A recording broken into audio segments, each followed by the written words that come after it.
खे सलाम सलाम सुन, मुंहिंजी सिंध खे सलाम सलाम सुन। बिस्मिल्लाहिर्रहमानिर्रहीम, अस्सलाम वालेकुम, सुबह बख़ैर, गुड मॉर्निंग। आऊं तव्हांजो पंहिंजो मेज़बान इरशाद जागीरानी तव्हांजे पंहिंजे प्रोग्राम सलाम सिंध में हाज़िर थी चुको आहियां। उमेद आहे तव्हां बिल्कुलु ठीकु ठाक हूंदो, ख़ैरियत सां हूंदो, मज़े में हूंदो, करार में हूंदो। जेकॾहिं न आहे त पोइ असां दिलि सां तव्हांजे लाइ दुआऊं करण जो सिलसिलो छॾियो न आहे। अनक़रीब अवां चङणनि ते जमाला थींदा, तव्हां ख़ुशबाश हूंदव, ख़ैरियत सां हूंदो, पंहिंजनि सां गॾु हूंदो, परावनि खां परे थी वेंदो। अलाह पाक तव्हांखे सदाईं कामयाबु करे, सदाईं तव्हांखे क़िस्मत वारो रखे, नसीबनि वारो रखे, भाॻनि वारो रखे। अॼु प्रोग्राम जी इब्तिदा में हिकिड़ी कम जी ॻाल्हि कंदासीं त ज़िंदगीअ लाइ छा का ख़बर न आहे, पर हिन ज़िंदगीअ खे पाण कीअं हिते मेंटेन रखूं था ऐं वञण खां पोइ असांजी हिन ज़िंदगीअ मां ॿियनि खे कहिड़ो फ़ाइदो रसे थो, इन बाबति पाण खे सोचणो आहे। पाण खे अहलो अयाल आहे, पाण खे कुटुंब आहे, ख़ानदान आहे, पोइर आहिनि, बचड़ा आहिनि, वालदेन आहिनि, उन्हनि जे लाइ पाण ज़िंदगीअ में कहिड़ो सुखु ॾियूं था ऐं जेकॾहिं वञूं बि था हिन दुनिया मां कूच करे वञूं था, लाॾाणो करे वञूं था, त उनखां पोइ बि उन्हनि जे लाइ के सहूलियतूं छॾे वञूं। छा ख़्यालु आहे तव्हांजो, जीअं उन्हनि खे का परेशानी न थिए?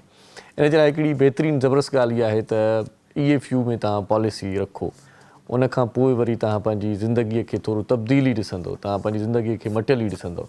तमामु घणो सुठो कमु थिए पियो ऐं जिन बि दोस्तनि जी जिते बि पॉलिसी आहे उहे ॾाढा ज़बरदस्त इहे फ़ैसिला करे चुका आहिनि। जेकॾहिं तव्हां कॾहिं किथे पॉलिसी न आहे रखी त पोइ ज़रूरु रखिजो, छो त हीअ तव्हांजी ज़िंदगीअ खे संवारण जो कमु आहे, हीअ तव्हांजे मुस्तक़बिल खे संवारण जो कमु आहे, हीअ तव्हांजे ॿारनि खे संवारण जो कमु आहे, तव्हांजे कुटुंब खे सेट करण जो कमु आहे। किथे बि को बि मसइलो थियो, अॼुकल्ह त हर शइ इंश्योरेंस उनजी थिए थी, इंश्योर थिए थी ऐं उनखां पोइ उहा शइ मार्केट में आंदी वञे थी। मतिलबु गाॾियुनि खां वठी करे, साज़ो सामान खां वठी करे, तव्हां पंहिंजे पाण जी बि इंश्योरेंस कराए सघो था। सो इन हवाले सां खोड़ सारी पाण कचहरी कंदासीं। अॼु असां सां गॾु हिकिड़ो ॾाढो मोज़िज़ महिमान आहे, मोतबर महिमान आहे, ज़बरदस्त महिमान आहे, जंहिं EFU खे तमामु घणा सुठा पंहिंजा सुनहरी साल ॾिना आहिनि ऐं तमामु घणो उते कमु कयो अथई। उनजो तारुफ़ कराइण खां अॻु में मां तव्हांखे उनजे बारे में थोरो ॿुधायां त पाण MSc कयूं सिंध यूनिवर्सिटी मां, LLB बि कयूं ऐं 1997 खां EFU में रीजनल मैनेजर तौरु ई कमु कनि पिया, लाॻापियल आहिनि। 1997 खां, पर हींअर जेको आहे सो रीजनल मैनेजर तौरु पाण कमु कनि पिया ऐं इन खां सवाइ 14 मुख़्तलिफ़ ब्रांचुनि में मौजूदु 300 खां वधीक जेकी सेल्स नुमाइंदा आहिनि, उन्हनि जी कारकर्दगी ते पाण नज़र रखंदा आहिनि।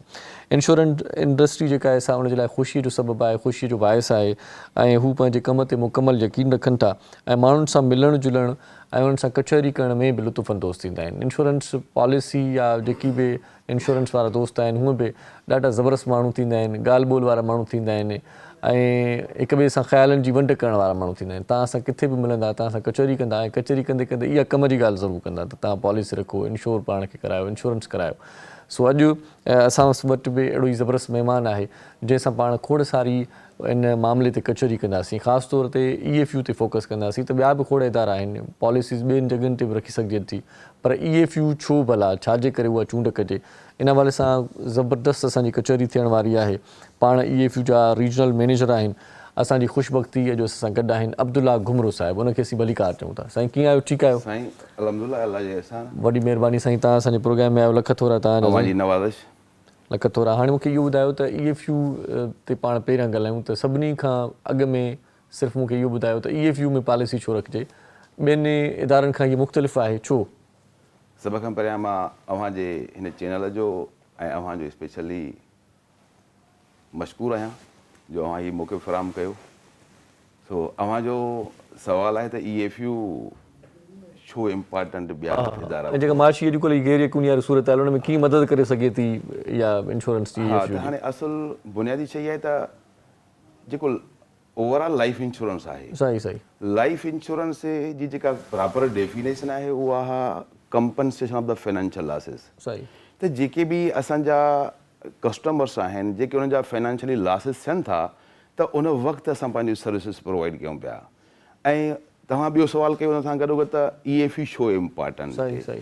ऐं EFU पाकिस्तान में फर्स्ट लाइफ इंश्योरेंस कंपनी आहे जी हिकिड़ो यूनिक ट्रेंड इंट्रोड्यूस करायो। अच्छा, ताकी बि असां वटि खोड़ दरा कमु कनि पिया। सही सही। पर EFU जेको फोकस कयो त असां लाइफ इंश्योरेंस खे सिर्फ़ु बिज़नेस ट्रीट न कयूं, असांजो ऑब्जेक्ट आहे प्रॉफिट सां गॾु सर्व टू ह्यूमैनिटी। सही, त असां ख़ल्क़ खे ख़िदमत कयूं ऐं पंहिंजे उन सर्विस खे यकीन बणाए करे उहो बेस बणायो आहे जंहिं बुनियाद ते असां पंहिंजो EFU खे ई प्रिफर कयूं था। पंहिंजे मार्केट में जेके असांजा कस्टमर्स आहिनि या जेके पॉसिबल कस्टमर आहिनि उन्हनि खे इहो ई चऊं था त तव्हां EFU खां मुस्तफ़िज़ थियो ताकी अव्हां जे कंहिं बि ॾुखे वक़्त में अनसर्टेनिटी वारी पोज़ीशन में अव्हां खे आसानी सां ई सर्विस प्रोवाइड करे सघे। सही सही, माना जीअं पाण ॿियनि वटि माना 1% आहे या पाण जेकॾहिं ॿियनि कंपेयर कयूं त ही EFU थोरो वधीक आहे ॿियनि खां।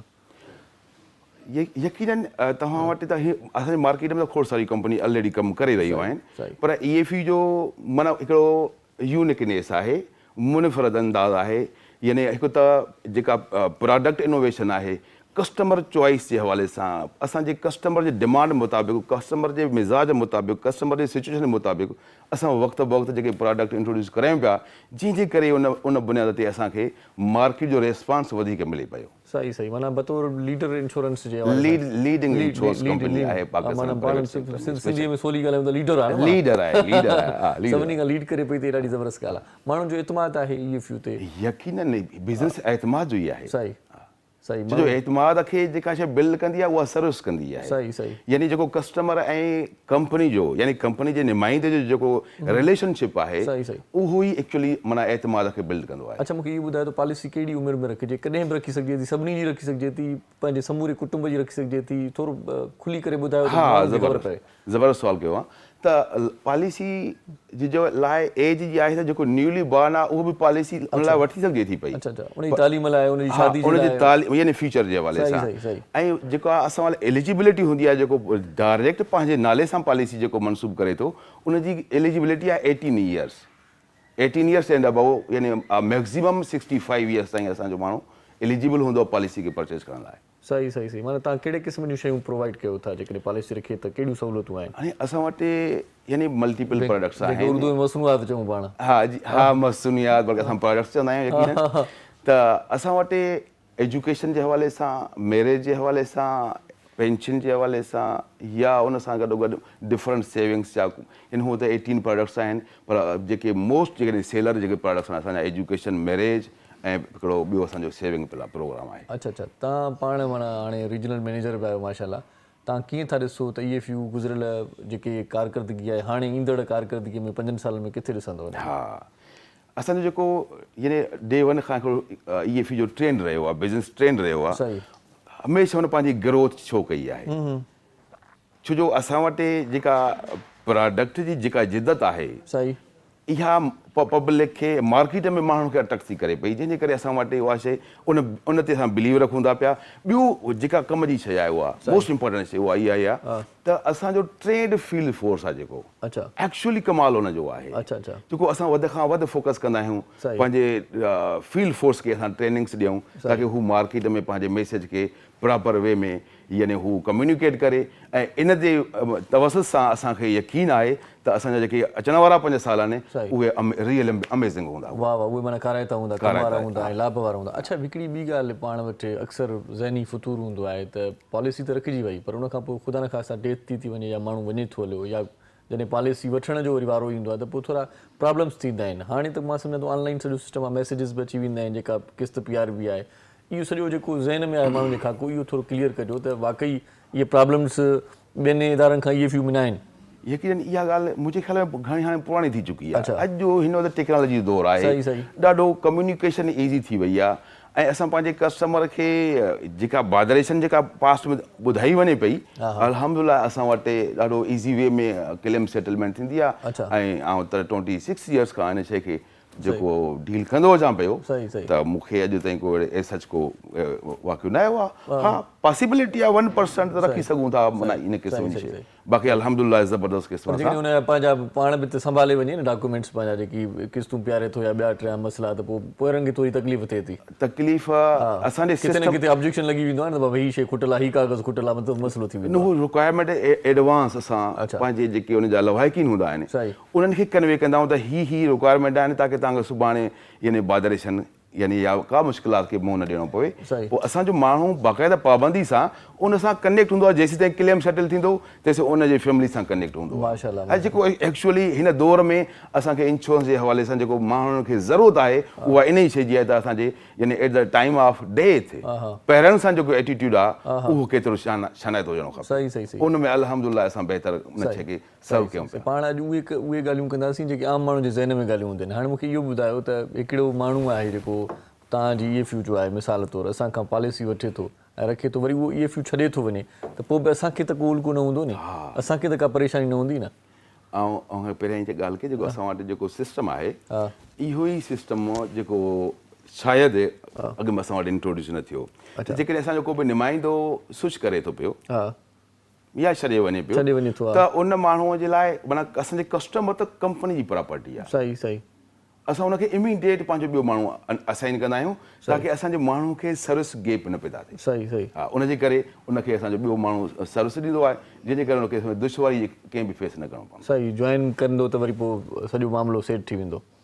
जॉइन यकीन ई थींदो सही सही अच्छा मूंखे इहो ॿुधायो त जेकी तव्हांजा पैकेजिस आहिनि या पूरी जेको प्लैनिंग्स आहिनि जेकी इंश्योरेंस जेकॾहिं कराइणु चाहिनि था त के ख़ासि के तव्हांजा अहिड़ा माना अहिड़ियूं पॉलिसीज़ जेकी हिन वक़्तु बयानु करणु चाहियो जेकी फ़ाइदेमंद हुजनि हाणे आउं इंश्योरेंस जो माण्हू आहियां मुंहिंजे लाइ हर प्रोडक्ट फ़ाइदे वारी हा पर घणी जेका आहे जेका पाण जे जेका तबलीग कंदा आहियूं पाण चङी ॻाल्हि आहे उहा पाण ॿुधायूं था जेका चङी ॻाल्हि आहे ज़बरदस्त ऐं ज़रूरत आहे हिन शइ जी सभिनी खे लाइ ऐं इन जे लाइ इहो आहे त असां वटि कैटेगोरिकली हा हा प्रोग्राम्स आहिनि सही सही त कहिड़ी लेवल जे माण्हू खे कहिड़ो प्रोग्राम सजेस्ट कजे सही सही त सभिनि जे लाइ कॉमन प्रोडक्ट न आहे सही अच्छा जेकॾहिं को माण्हू खे वेल ऑफ आहे सही त उन अकॉर्डिंग टू नीड असां उनखे उहा सजेस्ट कंदा आहियूं जेकॾहिं को माना यानी सेल्फ सपोर्टिंग आहे यानी पंहिंजे हिसाब सां हले उनखे उन आमदनी जे हिसाब सां तव्हां जेका हुनजी सिचुएशन हूंदी अकॉर्डिंग टू डेट उन कंदासीं बाक़ी प्रोडक्ट त सभु आलीशान प्रोडक्ट आहिनि सही सही सही सही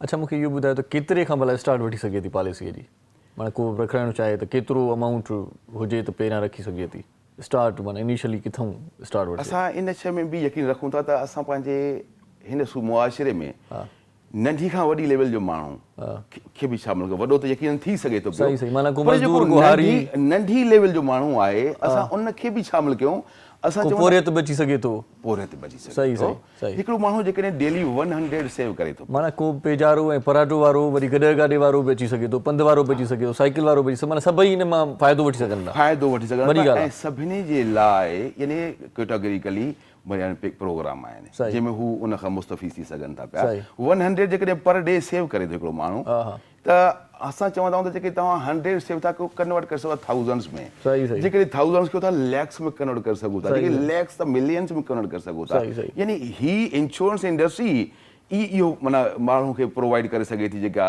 इन लेवल जी अदरवाइज़ ॿियो असांखे फाइनेंशियल इदारनि में सचे इन क़िस्म जो बेनिफिट नथो मिले माना जेकॾहिं को माण्हू 100 रुपया बि डेली बचाए थो त उहो वरी गनीमत आहे अॼुकल्ह कमाल करे सघे थो कमाल करे सघे थो उन मां माना ॿीणा टीणा यानी हुन माण्हू जेका वर्थ आहे मौजूदु आहे उन मुताबिक़ हू ज़बरदस्त कुझु माना उन पंहिंजे पैसे खे कन्वर्ट सही सही अच्छा भला जेका माना किस्त PRB आहे उहा त सालाना PRB आहे तव्हां वटि या 6 महीने छा तरीक़ेकार असां वटि मोड ऑफ पेमेंट यानी 3 क़िस्मनि जूं आहिनि इंडिविजुअल जे लाइ क्वार्टरली बि आहे हाफ ईयरली बि आहे ऐं सालाना बि आहे सही पर जेकॾहिं कंहिं इदारे में असां इन थींदा आहियूं त पोइ हुनखे मंथली ऑप्शन बि हूंदो आहे अच्छा माना महीनेवार बि करे सघे जेकॾहिं मंथली कंहिं ग्रुप जे हवाले सां हूंदो आहे त अच्छा हिकिड़ी ज़हनियत आहे मां सम्झां थो मुंहिंजी जेका हिन वक़्तु सोच आहे उहा इहा आहे त मंथली जेका आहे त उहा अञा आसान किस्त पवंदी त हर महीने थोरो थोरो ॾींदा वञो साल ते थोरो वरी बर्डन पइजी वेंदो के माण्हू चवंदा साल में अॻो पोइ हिकु महिने ई किस्त ॾेई वठंदा उहो आसान पवंदो हर कंहिंजी पंहिंजी सोच आहे पोज़ीशन ते डिपेंड थो करे जेका जे माण्हू जी लेवल जी पोज़ीशन हूंदी उनखे उन अंदाज़ में ईज़ी फील कंदो सही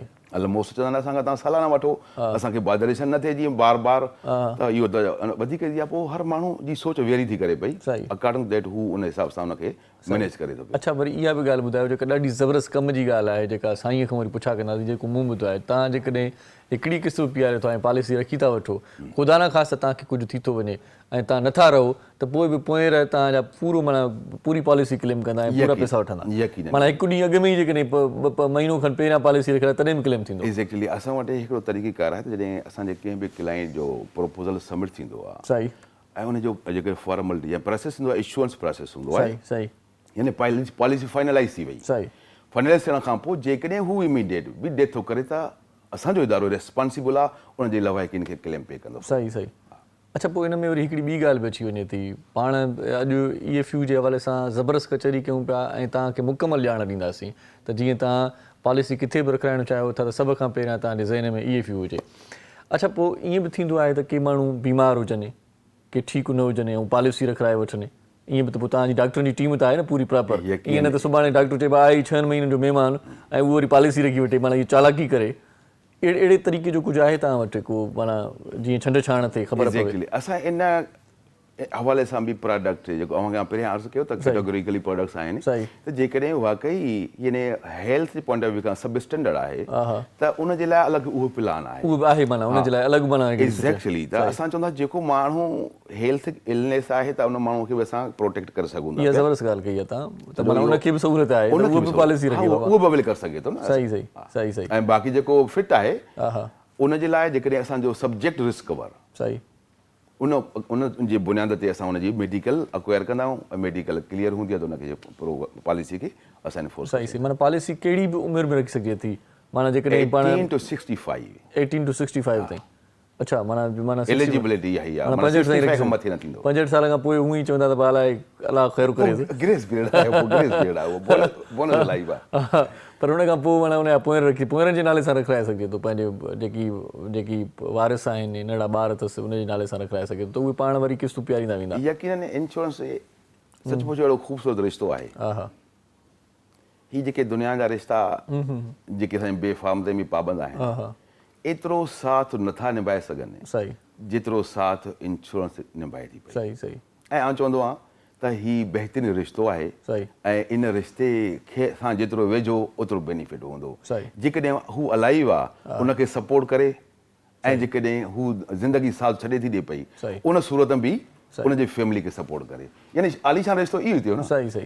अच्छा, जेकॾहिं हलंदड़ पॉलिसी में को जेकॾहिं विथड्रॉ थो करे छॾणु थो चाहे त उनजे लाइ बि का ख़ासि पैकेजिस आहिनि, को फ़ाइदो आहे या नुक़सानु आहे, छा आहे? कॾहिं कॾहिं माण्हू थींदा आहिनि ज़हनी तौर ते वरी मफ़लूज थी वेंदा आहिनि या किथे वरी ॿिए मुल्क में हलिया वेंदा आहिनि, ॿिए शहर में चवंदा आहिनि छॾेसि भला हाणे हिते ई हथ था ॿधूं, त इहो बि फ़ाइदो आहे या इहा बि सहूलियत मौजूदु आहे, छा आहे? विथड्रॉल जे लाइ यानी 2 साल 2 किस्तियूं कंप्लीट करे उन खां पोइ हुनजी मर्ज़ी आहे विथड्रॉ करे सघे थो। विथड्रॉल यकीनन लॉस ई हूंदो आहे। सही सही। तो विथड्रॉल जो ऑप्शन हुनखे 2 साल खां पोइ आहे, माना पोइ छॾे सघे थो, नई मर्ज़ी आहे, छॾे सघे, माना पाबंद न आहे उहो, छॾे सघे। असां हुनखे ऑप्शन ॾींदा आहियूं। सही। कोशिशि इहा कंदा आहियूं त हीउ जेको तव्हां प्लान पोखियो आहे हीउ फीचर जो फल बि ॾींदो, सायो बि ॾींदो। सही सही। इनखे कटियो न, असां तव्हांखे चवंदा पार्सल विथड्रॉ कयो, हीउ बि सिक्योरिटी बरक़रार आहे तव्हांजी ऐं तव्हांजी ज़रूरत बि पूरी थी वञे। सही सही। अच्छा, विच विच में जेकॾहिं उनखे का नीड पवे कंहिं रक़म जी त छा उहो तव्हां सां मशवरो करे सघे थो या रिक्वेस्ट करे सघे थो, मेडिकली का सपोर्ट खपे उनखे या ॿिए कंहिं मामले में पंहिंजनि ई पैसनि मां का शइ वठी सघे थो या न, को अहिड़ो प्लान बि आहे? यकीनन त ही जेके पाण ॾिसंदा आहियूं अक्सर मुंहिंजा दोस्त बि आहिनि जिन जी पॉलिसी जे लाइ को धकु लॻंदो आहे, एक्सीडेंट थी वेंदो आहे त पोइ चवंदा आहिनि इंश्योरेंस पंहिंजी थियल आहे त उतां मेडिकली पाण खे सपोर्ट मिली वेंदी। ही हेल्थ वारो पोर्शन थी वियो, इन ते बि अचूं था। पहिरियां जेकी असांजा पेंडेमिक कोविड वारो टाइम गुज़रियो उन में असां हिकु त यानी तमामु हाई लेवल जा क्लेम पे कयासीं, 1.1 बिलियन जा क्लेम पे कयासीं कोविड वारे टाइम में। उन खां पोइ जिन माण्हुनि सां प्रॉब्लम थियो उनजा बिज़नेस में प्रॉब्लम इश्यूज़ अची विया, डिस्टर्ब थी विया, पोइ उन्हनि अचे असां खां रुजू कयो त असां उन्हनि खे पार्सल विथड्रॉ जो ऑप्शन ॾिनोसीं, उन्हनि जी ज़रूरतूं बि पूरी थी वियूं ऐं उन सां गॾोगॾु उनजी पॉलिसी बि बरक़रार रही। अहिड़े नमूने सां हींअर असां वटि जेको हींअर डिज़ास्टर आयो हेवी रेन्स जो, पूरी सिंध अंडर वाटर हुई, उन वक़्तु बि तव्हां ॾिसो त लैंड लॉक हुई पूरी सिंध जी न, त कारोबार डिस्टर्ब थी विया, एग्रीकल्चर तबाह थी वियो, त असांजा जेके कस्टमर्स हुया उन्हनि रुजू कयो, असां उन्हनि खे उन ई पंहिंजी पॉलिसी मां हेल्प आउट कयोसीं ऐं हुनजी ज़रूरतूं बि पंहिंजी पूरियूं करे विया, उन सां गॾोगॾु पंहिंजी पॉलिसी बि हुनजी फंक्शन लाइ। सही सही। माना इन सां गॾोगॾु पंहिंजी मुश्किल मां निकिरी आहे, ॾुखे वक़्त मां निकिरी आहे, तव्हांजो साथ हुयो, तव्हां चयो था जेको रिश्तो आहे ॾाढो सुहिणो आहे, असां वारो रिश्तो इहो रिश्तो माना मिट माइट बि कोई ईअं न कंदो उन वक़्तु ॾुखे वक़्त में कमु अचे। तव्हां सां जेकॾहिं उहो मिली था वठनि या तव्हां सां कचहरी करे था वठनि त पोइ कमु थी वेंदो। अच्छा, तव्हां सां राब्तो कीअं कनि भला?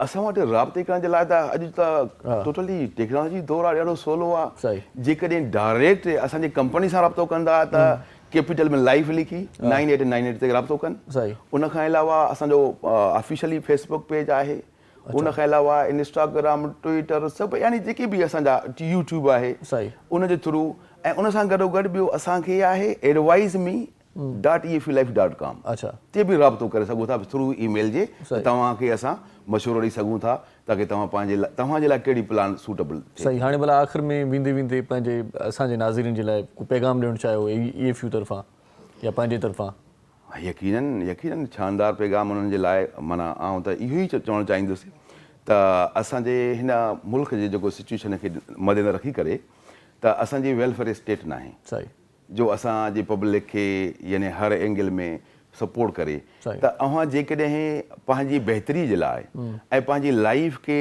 हिकिड़ो स्मूथ शाहरा ते सफ़र करणु चाहियो था पिया त अव्हां लाइफ इंश्योरेंस अवेल कयो ऐं लाइफ इंश्योरेंस जेको अव्हांखे पहिरियां बर्स कयो शानदार रिश्तो अथव इन रिश्ते सां निभाईंदव त हीउ तव्हां खां तमामु वधीक सोचण खां वधीक निभाईंदव सही अच्छा गुमराह साहब का कम जी ॻाल्हि जेका रहिजी वई हुजे का त उहा बि करे सघो था थैंक यू त आउं पंहिंजे यूथ जे हवाले सां हिकु ॻाल्हि ज़रूरु कंदुसि सही त असांजो यूथ हींअर हमेशह अवेटिंग फॉर जॉब्स सही घणो वक़्तु इंतज़ारु करे पियो पोइ वीचारा माना फोटो कॉपी जा ई हज़ारनि में ख़र्च कनि था पिया जॉब प्रॉपर किथे हुनखे मिले कोन पई सही सही ऐं असां चऊं था त जेके तव्हां वटि सलाहियतूं पोटेंशियल आहे सही त जेकॾहिं हिन प्लेटफॉर्म ते यूटिलाइज़ कयो सही छो असां बेसिकली जॉब न ॾींदा आहियूं असां मुलाज़िम भर्ती न कंदा सही आहियूं सही असां पार्टनर घुराईंदा आहियूं वाह वाह यार इहो ॾाढो भलो असां पंहिंजा पार्टनर जेके आहिनि सही असां बिज़नेस में शराकत कनि ऐं उनजी पार्टनरशिप जे बुनियाद ते नौजवान EFU जॉइन कनि तव्हां चओ था असांजी यूथ जेका आहे उहा अचे पंहिंजो माना सलाहियतुनि जो सही इस्तेमालु करे सही प्लेटफॉर्म आहे जो हू पंहिंजे लाइफ में जेके रियल ड्रीम्स ॾिसनि था पिया सही उहे हिते फुलफिल थी सघनि था वाह वाह वॾी महिरबानी अब्दुल्ला गुमर साहिबु तव्हां असांजे प्रोग्राम में आयो हिकु तौरु तव्हां सां कचहरी करे EFU जे बारे में बि तमामु घणी ॼाण मिली ऐं आख़िर में सनी इहो बि साईं ॾिनो आहे त नौजवान जेकी बेरोज़गार वेठा आहिनि उहे EFU जॉइन कनि मुलाज़िमत न आहे पार्टनरशिप आहे तव्हां अचो ऐं जिन खे ॻाल्हाइण जो हुनुर आहे जिन खे साहित आहे जिन खे सूरत आहे जिन जी संगत आहे जिन जी सर्किल आहे जेकी गैदरिंग्स में वेहनि था सम्झनि था त इहे असांजा भरजला दोस्त आहिनि त उन्हनि दोस्तनि खे हू पंहिंजो पाण लाइ माइल करे सघनि था EFU उन्हनि खे बि जॉइन कराए सघनि था उन्हनि जी पॉलिसी रखाए सघनि था पाण इन इदारे में कमु कंदा त साईं चओ त जेकी ज़िंदगीअ जूं ज़रूरतूं आहिनि या ख़्वाहिशूं आहिनि उहे आसानीअ सां पूरियूं थी सघनि थियूं हिते हिकिड़ो शॉर्ट कमर्शियल ब्रेक वठूं था मोटी अचूं था प्रोग्राम जी तरतीब खे अॻिते ॿुधाईंदासीं गॾु रहिजो ॾिसंदा रहिजो सलाम सिंध मुझे सिंध के सलाम सलाम सिंध मुझे सिंध के सलाम सलाम सिंध सलाम सिंध में हिकु भेरो वरी तव्हांखे भलीकार चऊं था ऐं भलीकार चवण सां गॾोगॾु असां सारींदासीं सिंधी ॿोलीअ जे ज़बरदस्त शाइर शेख अयाज़ खे अॼु शेख अयाज़ जी वरसीअ जो ॾींहुं बि आहे अॼोके ॾींहं ते शेख अयाज़ असांखां जुदा थी वियो विछड़ी वियो शेख अयाज़ जो शुमार तमामु वॾनि ऊचनि शाइरनि में थिए थो ऐं घणे भाङे हर कंहिंजो इहो ई ख़्यालु आहे बल्कि इहा ॻाल्हि ऐं इहो ख़्यालु दुरुस्त बि आहे त शाह अब्दुल लतीफ़ भिटाई रहमतुल्लाह अलैह खां पोइ जेकॾहिं को सुठो शाइर सिंधी ॿोलीअ खे मिलियो या सिंधी ज़बान खे मिलियो ऐं जिदत वारो शाइर मिलियो छो त शाह सचल ऐं सामी इहे क्लासिकल क़िस्म जा शाइर हुया ऐं उनखां पोइ जेको जदीद क़िस्म जो शाइर उभरियो ऐं जदीद क़िस्म जो शाइर जंहिं दिलि में जाइ अॾी जंहिं ज़हन में जाइ अॾी जंहिं ख़्यालनि खे असांजे विलोड़ ॾिनी उहो शेख अयाज़ हुयो शेख अयाज़ जा खोड़ सारा शहरी मजमूआ आहिनि खोड़ सारा किताब आहिनि शेख अयाज़ साहिब जेको ज़बरदस्त कमु थियल आहे उहो शाह अब्दुल लतीफ़ भिटाई रहमतुल्लाह अलैह जे कलाम खे उन उर्दू में तर्जुमो कयो इहो हिकिड़ो वॾो अहसान करे छॾियईं असां ते बि ऐं ख़ासि तौर ते उर्दू ॿोली ॻाल्हाईंदड़नि ते बि त शाह अब्दुल लतीफ़ भिटाई रहमतुल्लाह अलैह जेका शाइरी आहे या उन जेको फ़न फ़िकुर आहे उहो उर्दू ॿोली में ट्रांसलेट थियो त उन्हनि खे बि ॻाल्हि इहा सम्झ में अची वई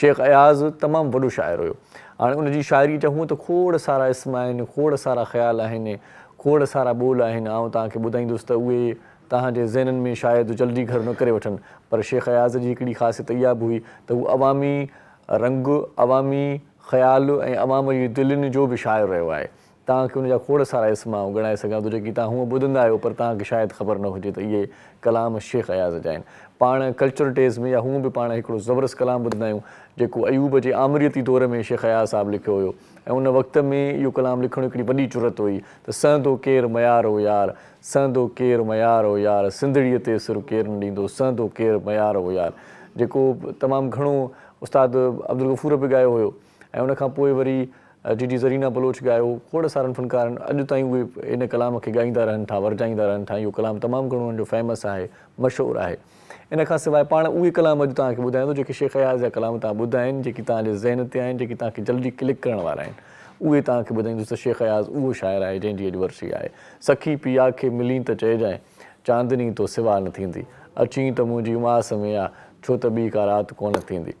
सो इन खां सवाइ शेख अयाज़ जा पाण खोड़ सारा ॿिया कलाम ॿुधंदा आहियूं, जिन कलामनि में हिकिड़ो कलाम त झूपड़ीअ ॿाहिरां राति झांझर वॻी, पेर कंहिंजा हुया केरु मूंखां भॻी, झूपड़ीअ ॿाहिरां राति झांझर वॻी, ऐं ॿार चांदी कई उमिरि एॾी ठगी, पाण इहो ॿुधंदा आहियूं, झूपड़ीअ ॿाहिरां राति झांझर वॻी। इन खां सवाइ तितर तेज़ उॾार जुभन ॿ टे ॾींहड़ा, मतां फूल छणी वञनी ॾेई मुंद मयार, तितर तेज़ उॾार जुभन ॿ टे ॾींहड़ा, ऐं मुंद निभाइनि कीन था कंहिंसां कारा वार, तितर तेज़ उॾार जुभन ॿ टे ॾींहड़ा, ऐं हू अमलतास तां कूक कोयल करे, हू परे आ परे, हू परे आ परे। इन खां सवाइ पाण हिकिड़ो जग मशहूरु हाणे जेको नौजवाननि खे बि तमामु घणो कलाम वणंदो आहे, रूह खे वलजियां वकोड़ियो अथई, जीअ सां जीउ छा त जोड़ियो अथई, रूह खे वलजियां वकोड़ियो अथई।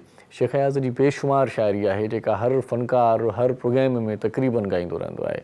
शेख अयाज़ जे कलाम खे खोड़ सारनि फ़नकारनि न सिर्फ़ु ॻायो, पर खोड़ सारा शाइर पंहिंजे स्टेज प्रोग्रामनि में, खोड़ सारा कंपेयर पंहिंजे स्टेज प्रोग्रामनि में शेख अयाज़ जी शाइरीअ खे पंहिंजो सहारो सम्झी करे, पंहिंजो ॿलु सम्झी करे, पंहिंजी ताक़त सम्झी करे बयानु कंदा आहिनि। शेख अयाज़ जे किताबनि खे 1964 जेको 68 वारो ज़मानो आहे, इन ज़माने में शेख अयाज़ जे किताबनि ते बंदिश पे लॻी, उनजे किताबनि खे मार्केट खां आउट पे करायो वियो, जंहिंमें ख़तनि वारो किताबु आहे, जंहिंमें शाइरी जो किताबु आहे, का कक कोरिया कापड़ी, भंवर भरी आकाश ऐं कुल्हे पातम केंद्रो, खोड़ सारा जेके किताब आहिनि उहे उन वक़्तु बंदि कया विया, बंदिश उन्हनि ते हई वई। पर शेख अयाज़ जे उन ई किताबनि जी वरी मार्केट में डिमांड एतिरी वधी वई जो अॼु कल्ह पे, अॼु ताईं पे नौजवान उन किताबनि खे वॾी दिलचस्पीअ सां गहराई सां पढ़नि था ऐं लाइब्रेरी जो हिसो आहिनि। शेख अयाज़ साहिबु बुनियादी तौर ते तमामु घणो सुठो नफ़ीस माण्हू हुए, वकील बि हुयो, वकालत सां गॾोगॾु सिंध यूनिवर्सिटी जो वाइस चांसलर बि रहियो। सिंध यूनिवर्सिटी वाइस चांसलर वारे ज़माने में बि हुन तमामु घणो लिखियो ऐं वकालत सां गॾोगॾु लिखण वारो जेको कमु हुयो हुन पंहिंजे कलम खे कॾहिं झको थियणु ॾिनो। शेख अयाज़ जे लाइ मोहम्मद इब्राहिम जोए साहिब जा बि इहे लफ़्ज़ हुया त शेख अयाज़ जदीद सिंधी शाइरीअ जो बानी या ऊचो शाइर या वॾो शाइर लिखी सघिजे थो। ऐं शाह अब्दुल लतीफ़ भिटाई रहमतुल्लाह अलैह खां पोइ असां वटि अहिड़ो को बि शाइर जेको एतिरे कद वारो, एतिरो मोतबर, एॾो आला ऐं उत्तम ख़्यालु रखण वारो शाइर पैदा अञा ताईं न थी सघियो आहे। शेख अयाज़ तमामु घणी जेका आहे सा शाइरी कई, किताब लिखिया ऐं खोड़ सारो मजमूओ, खोड़ सारो इल्मु, खोड़ सारो अकुलु किताबनि में महफ़ूज़ करे असांखे ॾेई वियो। शेख अयाज़ जो जेको असुलु नालो हुयो उहो मुबारक अली हुयो, पाण शिकारपुर जा हुया ऐं शिकारपुर खां पोइ वरी मुख़्तलिफ़ पाण जीअं किथे हूंदा आहियूं त वरी किथे हूंदा आहियूं, त पोइ ज़िंदगी जो सफ़रु आहे, पेट जो सफ़रु आहे, ख़्यालनि जो सफ़रु आहे, सोचुनि जो सफ़रु आहे, इहे समूरा सफ़र तइ कंदे शेख अयाज़ तमामु घणी जेका आहे सा मंटा माणी ऐं तमामु घणो नालो कढियो। शेख अयाज़ जे हवाले सां अॼु ॾाढी ज़बरदस्त हिकिड़ी ॻाल्हि मूंखे ॿी बि वणी, उहा इहा आहे त शेख अयाज़ खे रोज़ानी जीजल अख़बार बि डेडिकेशन ॾिनी आहे हिकिड़ी, उहा डेडिकेशन ॾाढी ख़ूबसूरत आहे। त शेख अयाज़ सां मनसूब करे शेख अयाज़ खे हिकिड़ी अर्पना ॾेई करे, भेटा ॾेई करे साल 2023 जो उन्हनि कैलेंडर छपियो आहे। माना साल 2023 जो जेको रोज़ानी जीजल जो कैलेंडर आहे उहो शेख अयाज़ जी तस्वीरुनि वारो आहे। मतिलबु शेख अयाज़ साहिब खे अॼोके ॾींहं ते तमामु घणी जेका आहे सा उनजी सार, उनजी यादि, उन सां मुहबत जो जेको इज़हार आहे हर माण्हू करे थो, पर रोज़ानी जीजल अख़बार अॼु डेडिकेशन में सभिनी खां अॻु भरी रही आहे ऐं ॾाढो सुहिणो जेको आहे सो अॼोको एडिशन कढियो अथऊं। ऐं जेको कैलेंडर आहे हीउ साह में सांढण जहिड़ो आहे, हिनजी कटिंग करे पाण घरनि में बि रखी सघूं था, त पाण खे 2023 जे ॾींहंनि जी ऐं पाण खे तारीख़ुनि जी ख़बर पवंदी। पाण खे कॾहिं का प्लैनिंग करणी आहे, किथे वञिणो आहे त पाण टिक मार्क करे, उन लकीरूं ॾेई करे, उन्हनि खे गोल सर्किल ॾेई करे पाण पुराणे वक़्त में बि कंदा, हाणे बि कंदा आहिनि, त कैलेंडर ते पाण रिमाइंडर हिक ॿिए खे कराए सघूं था। शेख अयाज़ जे हवाले सां ॾाढो सुहिणो कैलेंडर छपियो आहे, अॼु तव्हां शेख अयाज़ जो फ़ोटो बि ॾिसी सघो था। अॼु ॾाढी ज़बरदस्त जीजल अख़बार जी हीअ एडिशन आहे, हीअ एडिशन काराइतो आहे, साह में सानण जहिड़ो आहे ऐं हीअ रखण जहिड़ो आहे। रोज़ानी जीजल अख़बार शेख अयाज़ खे भेटा ॾिनी आहे ऐं शेख अयाज़ जे हवाले सां ॾाढा सुठा अॼु कॉलम बि आहिनि त सिंधी साहत जो सचो सरवाण शेख अयाज़, अदब जो उहो चंड जंहिं पंहिंजे निर्वार थियण सां ई शऊरी किरणनि खे अहिड़ी तरह त झरकायो जो संस बालक पाणी वारी वहीअ में ई पढ़ंदड़नि जो हल्को हैरानीअ में अची वियो। शेख अयाज़ जा खोड़ सारा कलाम ऐं खोड़ सारियूं शेख अयाज़ जूं ॻाल्हियूं अॼोकी अख़बार ज़ीनत आहिनि। अॼोकी अख़बार वधीक कोन था पढ़ूं, पर तव्हांखे इहो ॿुधायां थो त अॼोकी अख़बार में अरबा 28 डिसंबर 2022 बमुताबिक़ 4 जमादुल सानी ऐं अॼोकी अख़बार में शेख अयाज़ जे हवाले सां ख़बर पिया आहे त सिंध जे महान कवि शेख अयाज़ जी वरसी अॼु भिटशाह में मल्हाई वेंदी, छो त करार ढंढ जे वेझो आहे।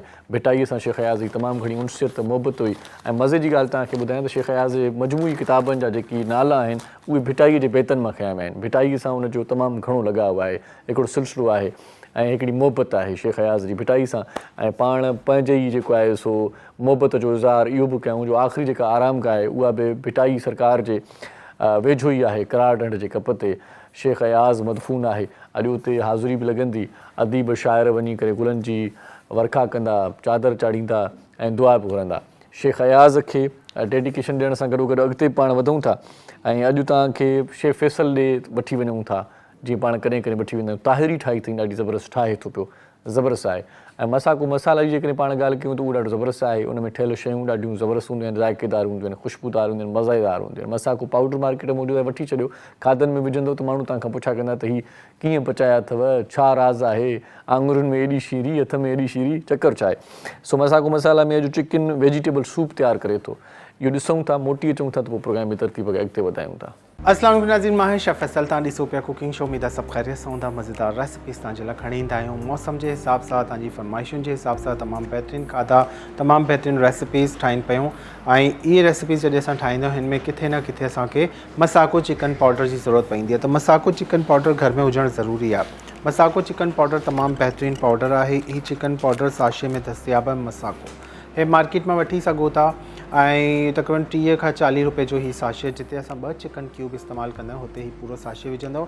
जॾहिं ही तव्हां कंहिं खाधे में विझंदव त लूणु विझण जी ज़रूरत न हूंदी, छाकाणि त हिन में लूणु मौजूदु हूंदो आहे। ऐं ही 1/2 किलो ताईं जी रेसिपी में, यानी 1/2 किलो ताईं जे खाधे में विझी सघो था। जिते तव्हां चांवर ठाहियो पिया 1/2 किलो जेतिरा, त हुन में ही 2 साशे वेंदा, 2 पैकेट वेंदा, न त 1 पैकेट विझो पिया त 1 चांहि जो चमचो लूणु ज़रूरु विझिबो। ठीकु आहे, तमामु बहितरीनु आहे। अॼु असां ठाहियूं पिया चिकन वेजिटेबल सूप। हुन में असां इस्तेमालु कंदासीं हे मसाको चिकन पाउडर।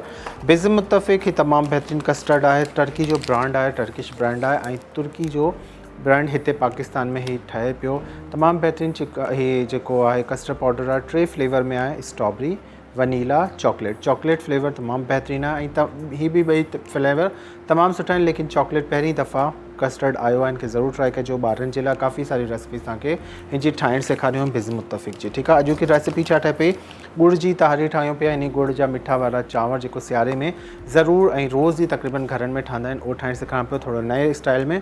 ऐं हुन सां गॾु असां ठाहियूं पिया चिकन वेजिटेबल सूप्स काफ़ी सारा तव्हांखे ठाहिणु सेखारिया हुआ। हॉट एंड सावर सूप ठाहियो हो।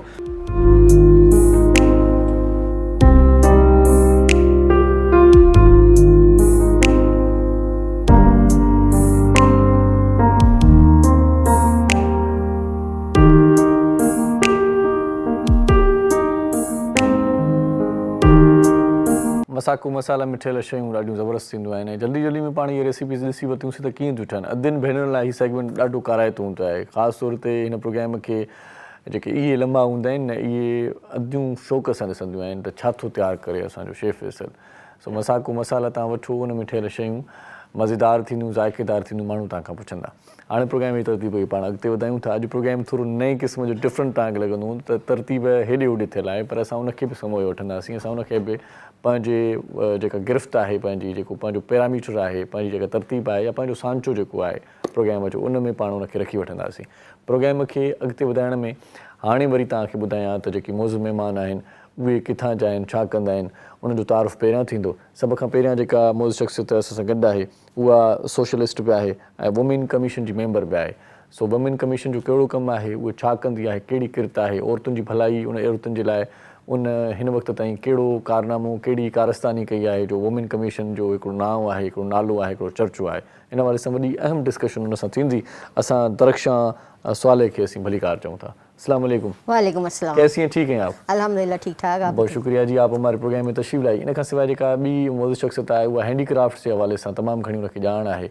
हथ जो हुनुर हूअं ई तमामु घणो अॼुकल्ह पसंदि कयो वञे थो। पाण जेकी आर्टिफिशियल या जेका मशीनरी वारी जेका शइ आहे, उन खां थोरो जेकॾहिं पाण खे हथ जी ठहियल का शइ मिली वेंदी आहे त उन ॾे पाण जल्दी माइल थी वेंदा आहियूं, अट्रैक्ट थी वेंदा आहियूं, पाण खे जल्दी ख़ूबसूरती उनजी भांइ पइजी वेंदी आहे, पाण उहा शइ वठी ईंदा आहियूं। सो हैंडीक्राफ्ट जे हवाले सां उन सां तमामु घणी कचहरी कंदासीं। अॼु असां सां गॾु अस्मा आमिर बि आहे, उनखे असीं भलीकार चऊं था। अस्सलाम वालेकुम। वालेकुम सलाम। कैसी हैं? ठीक हैं जी? जी अल्लाह का शुक्र। बहुत शुक्रिया आप हमारे प्रोग्राम में तशरीफ़ लाई। अॼु शेख अयाज़ साईं जी शाइरी उस्ताद बादल राई जी आवाज़ में ॿुधंदासीं। अॼु चयोसीं त ॿियो को बि फ़नकार असांखे न खपे, उस्ताद बादल राई पंहिंजो मुठि पाण आहे। ऐं शेख अयाज़ जे हवाले सां उस्ताद बादल राई जा तमामु घणा आइटम्स जेके आहिनि से हूअं बि पंहिंजे प्रोग्रामनि में साईं ॻाईंदो रहंदो आहे। अॼु वरी उन खां ॿुधंदासीं, उनखे बि भलीकार चऊं था। साईं कीअं आहियो? ठीकु आहियो? बिल्कुलु, वॾी महिरबानी लख थोरा तव्हां असांजे प्रोग्राम में आहियो। सो कचहरी जो आगाज़ कयूं था पाण, ऐं कचहरी जे आगाज़ में तरक्शन खां पुछा कयूं था। मैंने जैसे इंट्रो में भी कहा कि वुमेन कमीशन जिसकी आप मेंबर हैं, उनका बेसिकली काम क्या है? बेसिकली मैं थोड़ा सा इसका बैकग्राउंड भी आपको बता दूं। जो हमारा विमेन कमीशन है, Sindh commission on status of women, जिसको प्रोविंशियल कमीशन भी कहते हैं। सही जी, ये एक एक्ट हमारा है सिंध कमीशन का एक्ट 2015 का।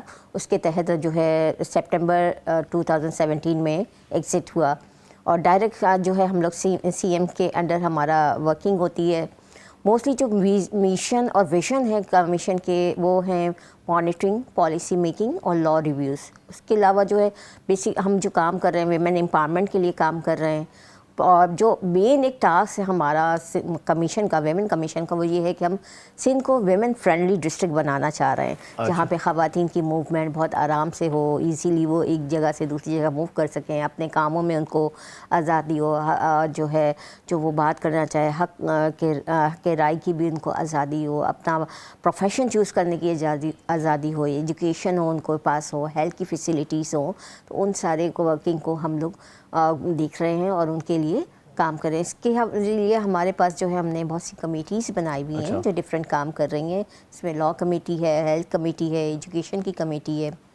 जो आजकल हमारे पास ख़वातीन को मसला है सबसे ज़्यादा जेंडर बेस्ड वायलेंस का, वायलेंस अगेंस्ट वेमेन, तो उसकी भी कमेटीज़ हमने डिस्ट्रिक्ट वाइज बनाई हुई हैं पूरे कराची में। उसके अलावा पूरे हमारे सिंध के प्रोविंशियल लेवल पे भी कमेटी है कि अगर किसी को भी कोई ऐसा प्रॉब्लम आता है तो वो कमीशन के जो रिप्रेजेंटेटिव हैं जो उस कमेटी को डील कर रहे हैं उनसे रब्ता करें, तो वो उनका केस टुकअप करके आगे फॉरवर्ड ऑन करते हैं। इस कमेटी में हमारे पास रिनाउंड लॉयर्स मौजूद हैं, कमीशन के मेंबर्स हैं, सिविल सोसाइटी के मेंबर्स हैं, और हर डिस्ट्रिक्ट का SSP मौजूद है जो लिंक अप करते हैं IG सिंध साहब के साथ। तो इस तरह हम लोग बहुत सारे काम लेके चल रहे हैं। अभी तक कमीशन ने तकरीबन 5 जो प्रो वेमेन लॉज हैं उनको रिव्यू किया है। यहाँ पे मैं एक बात बहुत फ़ख्रिया कहना चाहूँगी और अप्रिशिएट है हमारे सूबे सिंध को, जो सबसे ज़्यादा रिच है प्रो वेमेंस लॉ बनाने के हवाले से, और हमारे ट्रेंड्स को फॉलो कर रहे हैं दूसरे सूबे, जिसमें KP के है, पंजाब है, बलूचिस्तान है। ये सब सिंध के पैटर्न को फॉलो अप करते हुए आगे बढ़ रहे हैं। माशाल्लाह, ये बहुत अच्छी बात है, खुशाइन बात है। बहुत जी। अच्छा जी, अस्मा भी हमारे साथ हैं, तो हैंडीक्राफ्ट्स के हवाले से बताएं कुछ। आपकी कोई मेरे ख्याल से वेलफेयर भी है कोई जी, उसका भी बता दें। जी जी, मेरी वेलफेयर अल शरीफ है। अच्छा जी, माशाल्लाह से। ये नवाज शरीफ से मुतासर होकर बनाया गया? नहीं, हमारा अपना। अच्छा, इसी में मजाक करता हूँ, दिल में ना कीजिएगा। मुझे बताएं कि हैंडीक्राफ्ट्स के हवाले से क्या तजुर्बात हैं, क्या एक्सपीरियंस है, क्या करती हैं? अच्छा, मेरा ताल्लुक अंदरून सिंध मीरपुर खास, ज़िला मीरपुर खास और तालका जो है ना जुड्डो से है। अच्छा। और मैं एक छोटे से गांव से बिलोंग करती हूँ। अच्छा। और माशाल्लाह मैंने इस टाइम 36 मुल्कों से अवार्ड लिए हुए हैं। अच्छा, 36 ममालिक से? जी। अच्छा। तो मैंने अपना जो हैंडीक्राफ्ट है ना हमारा, जो खास करके हमारा सकाफत है, अजरक है, रिल्ली है, खास करके रिल्ली जो हमारी है, सकाफत को मैं इंटरनेशनल लेके गई हूँ। अच्छा। और मैं खुद ये चाहती थी कि हमारी जो सकाफत है, ज़ाहिर सी बात है हमारी जो वहाँ अंदरून सिंध की जो लेडीज़ हैं वो काम बहुत नीट और बहुत अच्छा करती हैं, और उनको उनकी चीज़ जो है ना उसके उनको पैसे नहीं मिलते और ना उनको कोई इतना पहचानता है। तो मेरा जब मैं शादी से पहले वहाँ थी तो मेरी शौक़ था कि मैं अगर आगे बढ़ूंगी तो मैं ये इसी को आगे लेके जाऊंगी। अच्छा। फिर जब मेरी शादी हुई कराची में, तो मैंने अपने हस्बैंड से, क्योंकि हस्बैंड की सपोर्ट के बगैर मेरी शादी 2000 में। अच्छा। तो फिर उसके बाद मैंने जब ये काम स्टार्ट किया, घर से स्टार्ट किया। अच्छा। और फर्स्ट टाइम मैंने स्टार्ट इस तरह किया कि मैं जो वहाँ से काम बनवा के लेके आती थी और मेरी अपनी फ्रेंड्स सर्कल जो था, दोस्तें थी, उनको ये दिखाती थी कि ये हमारे वहाँ काम बनता है। और घर से मैंने स्टार्टिंग ली। 2-3 साल मैंने घर से काम किया। उसके बाद फिर मैंने एक जैसे अदारे होते हैं एसोसिएशन हैंडीक्राफ्ट, उसके अंदर मैंने ना किया, मेंबरशिप ली। किसी ने मुझे बोला कि अगर आगे से स्टेप आपने जाना है तो उसके लिए आपको थोड़ा सा, आपको पता है, पेपर वर्क सब बनना पड़ता है। सही। उसके बाद फिर मैंने वहाँ से जब उस दायरे में एसोसिएशन में आई हैंडीक्राफ्ट के नाम से, अच्छा। तो जब देखा कि इंटरनेशनल भी एग्जीबिशन है, पाकिस्तान के अंदर भी है, सब कुछ है, फिर मैंने जो एक एग्जीबिशन पहले स्टार्टिंग मैंने मुल्तान में एग्जीबिशन की, अच्छा, जो हमारी हम लेडीज़ को जो चीज़ें वहाँ बनती थी वो उनको मैंने बना के और वहाँ पे लेके गई और जाके मैंने डिस्प्ले किया। माशाल्लाह से 3 दिन का इवेंट था और उसमें इतनी अच्छी मेरी सेल हुई और मुझे वहाँ पे ऑर्डर मिले। वाह वाह वाह। तो जब मुझे ऑर्डर मिले तो फिर उसके बाद एक वहीं पे एक लेडी से मेरी मुलाकात हुई। उन्होंने बोला आपका काम इतना अच्छा है और आप इसको इंटरनेशनल लेके जाएं। अच्छा। उस टाइम फर्स्ट एग्जीबिशन दिल्ली में आ रही थी, अच्छा, इंडिया में। अच्छा। तो मेरा तो वैसे ही इंडिया जाने का शौक था। अच्छा। तो मैंने कहा कि चलो ठीक है, मैं इसमें बुकिंग करती हूँ और मैं वहाँ पे जाती हूँ। अच्छा। उसके लिए आपको पता है सबसे पहले आपका बैंक अकाउंट होना चाहिए, फिर मेंबरशिप होनी चाहिए और उसके बाद इंडियन बनना चाहिए।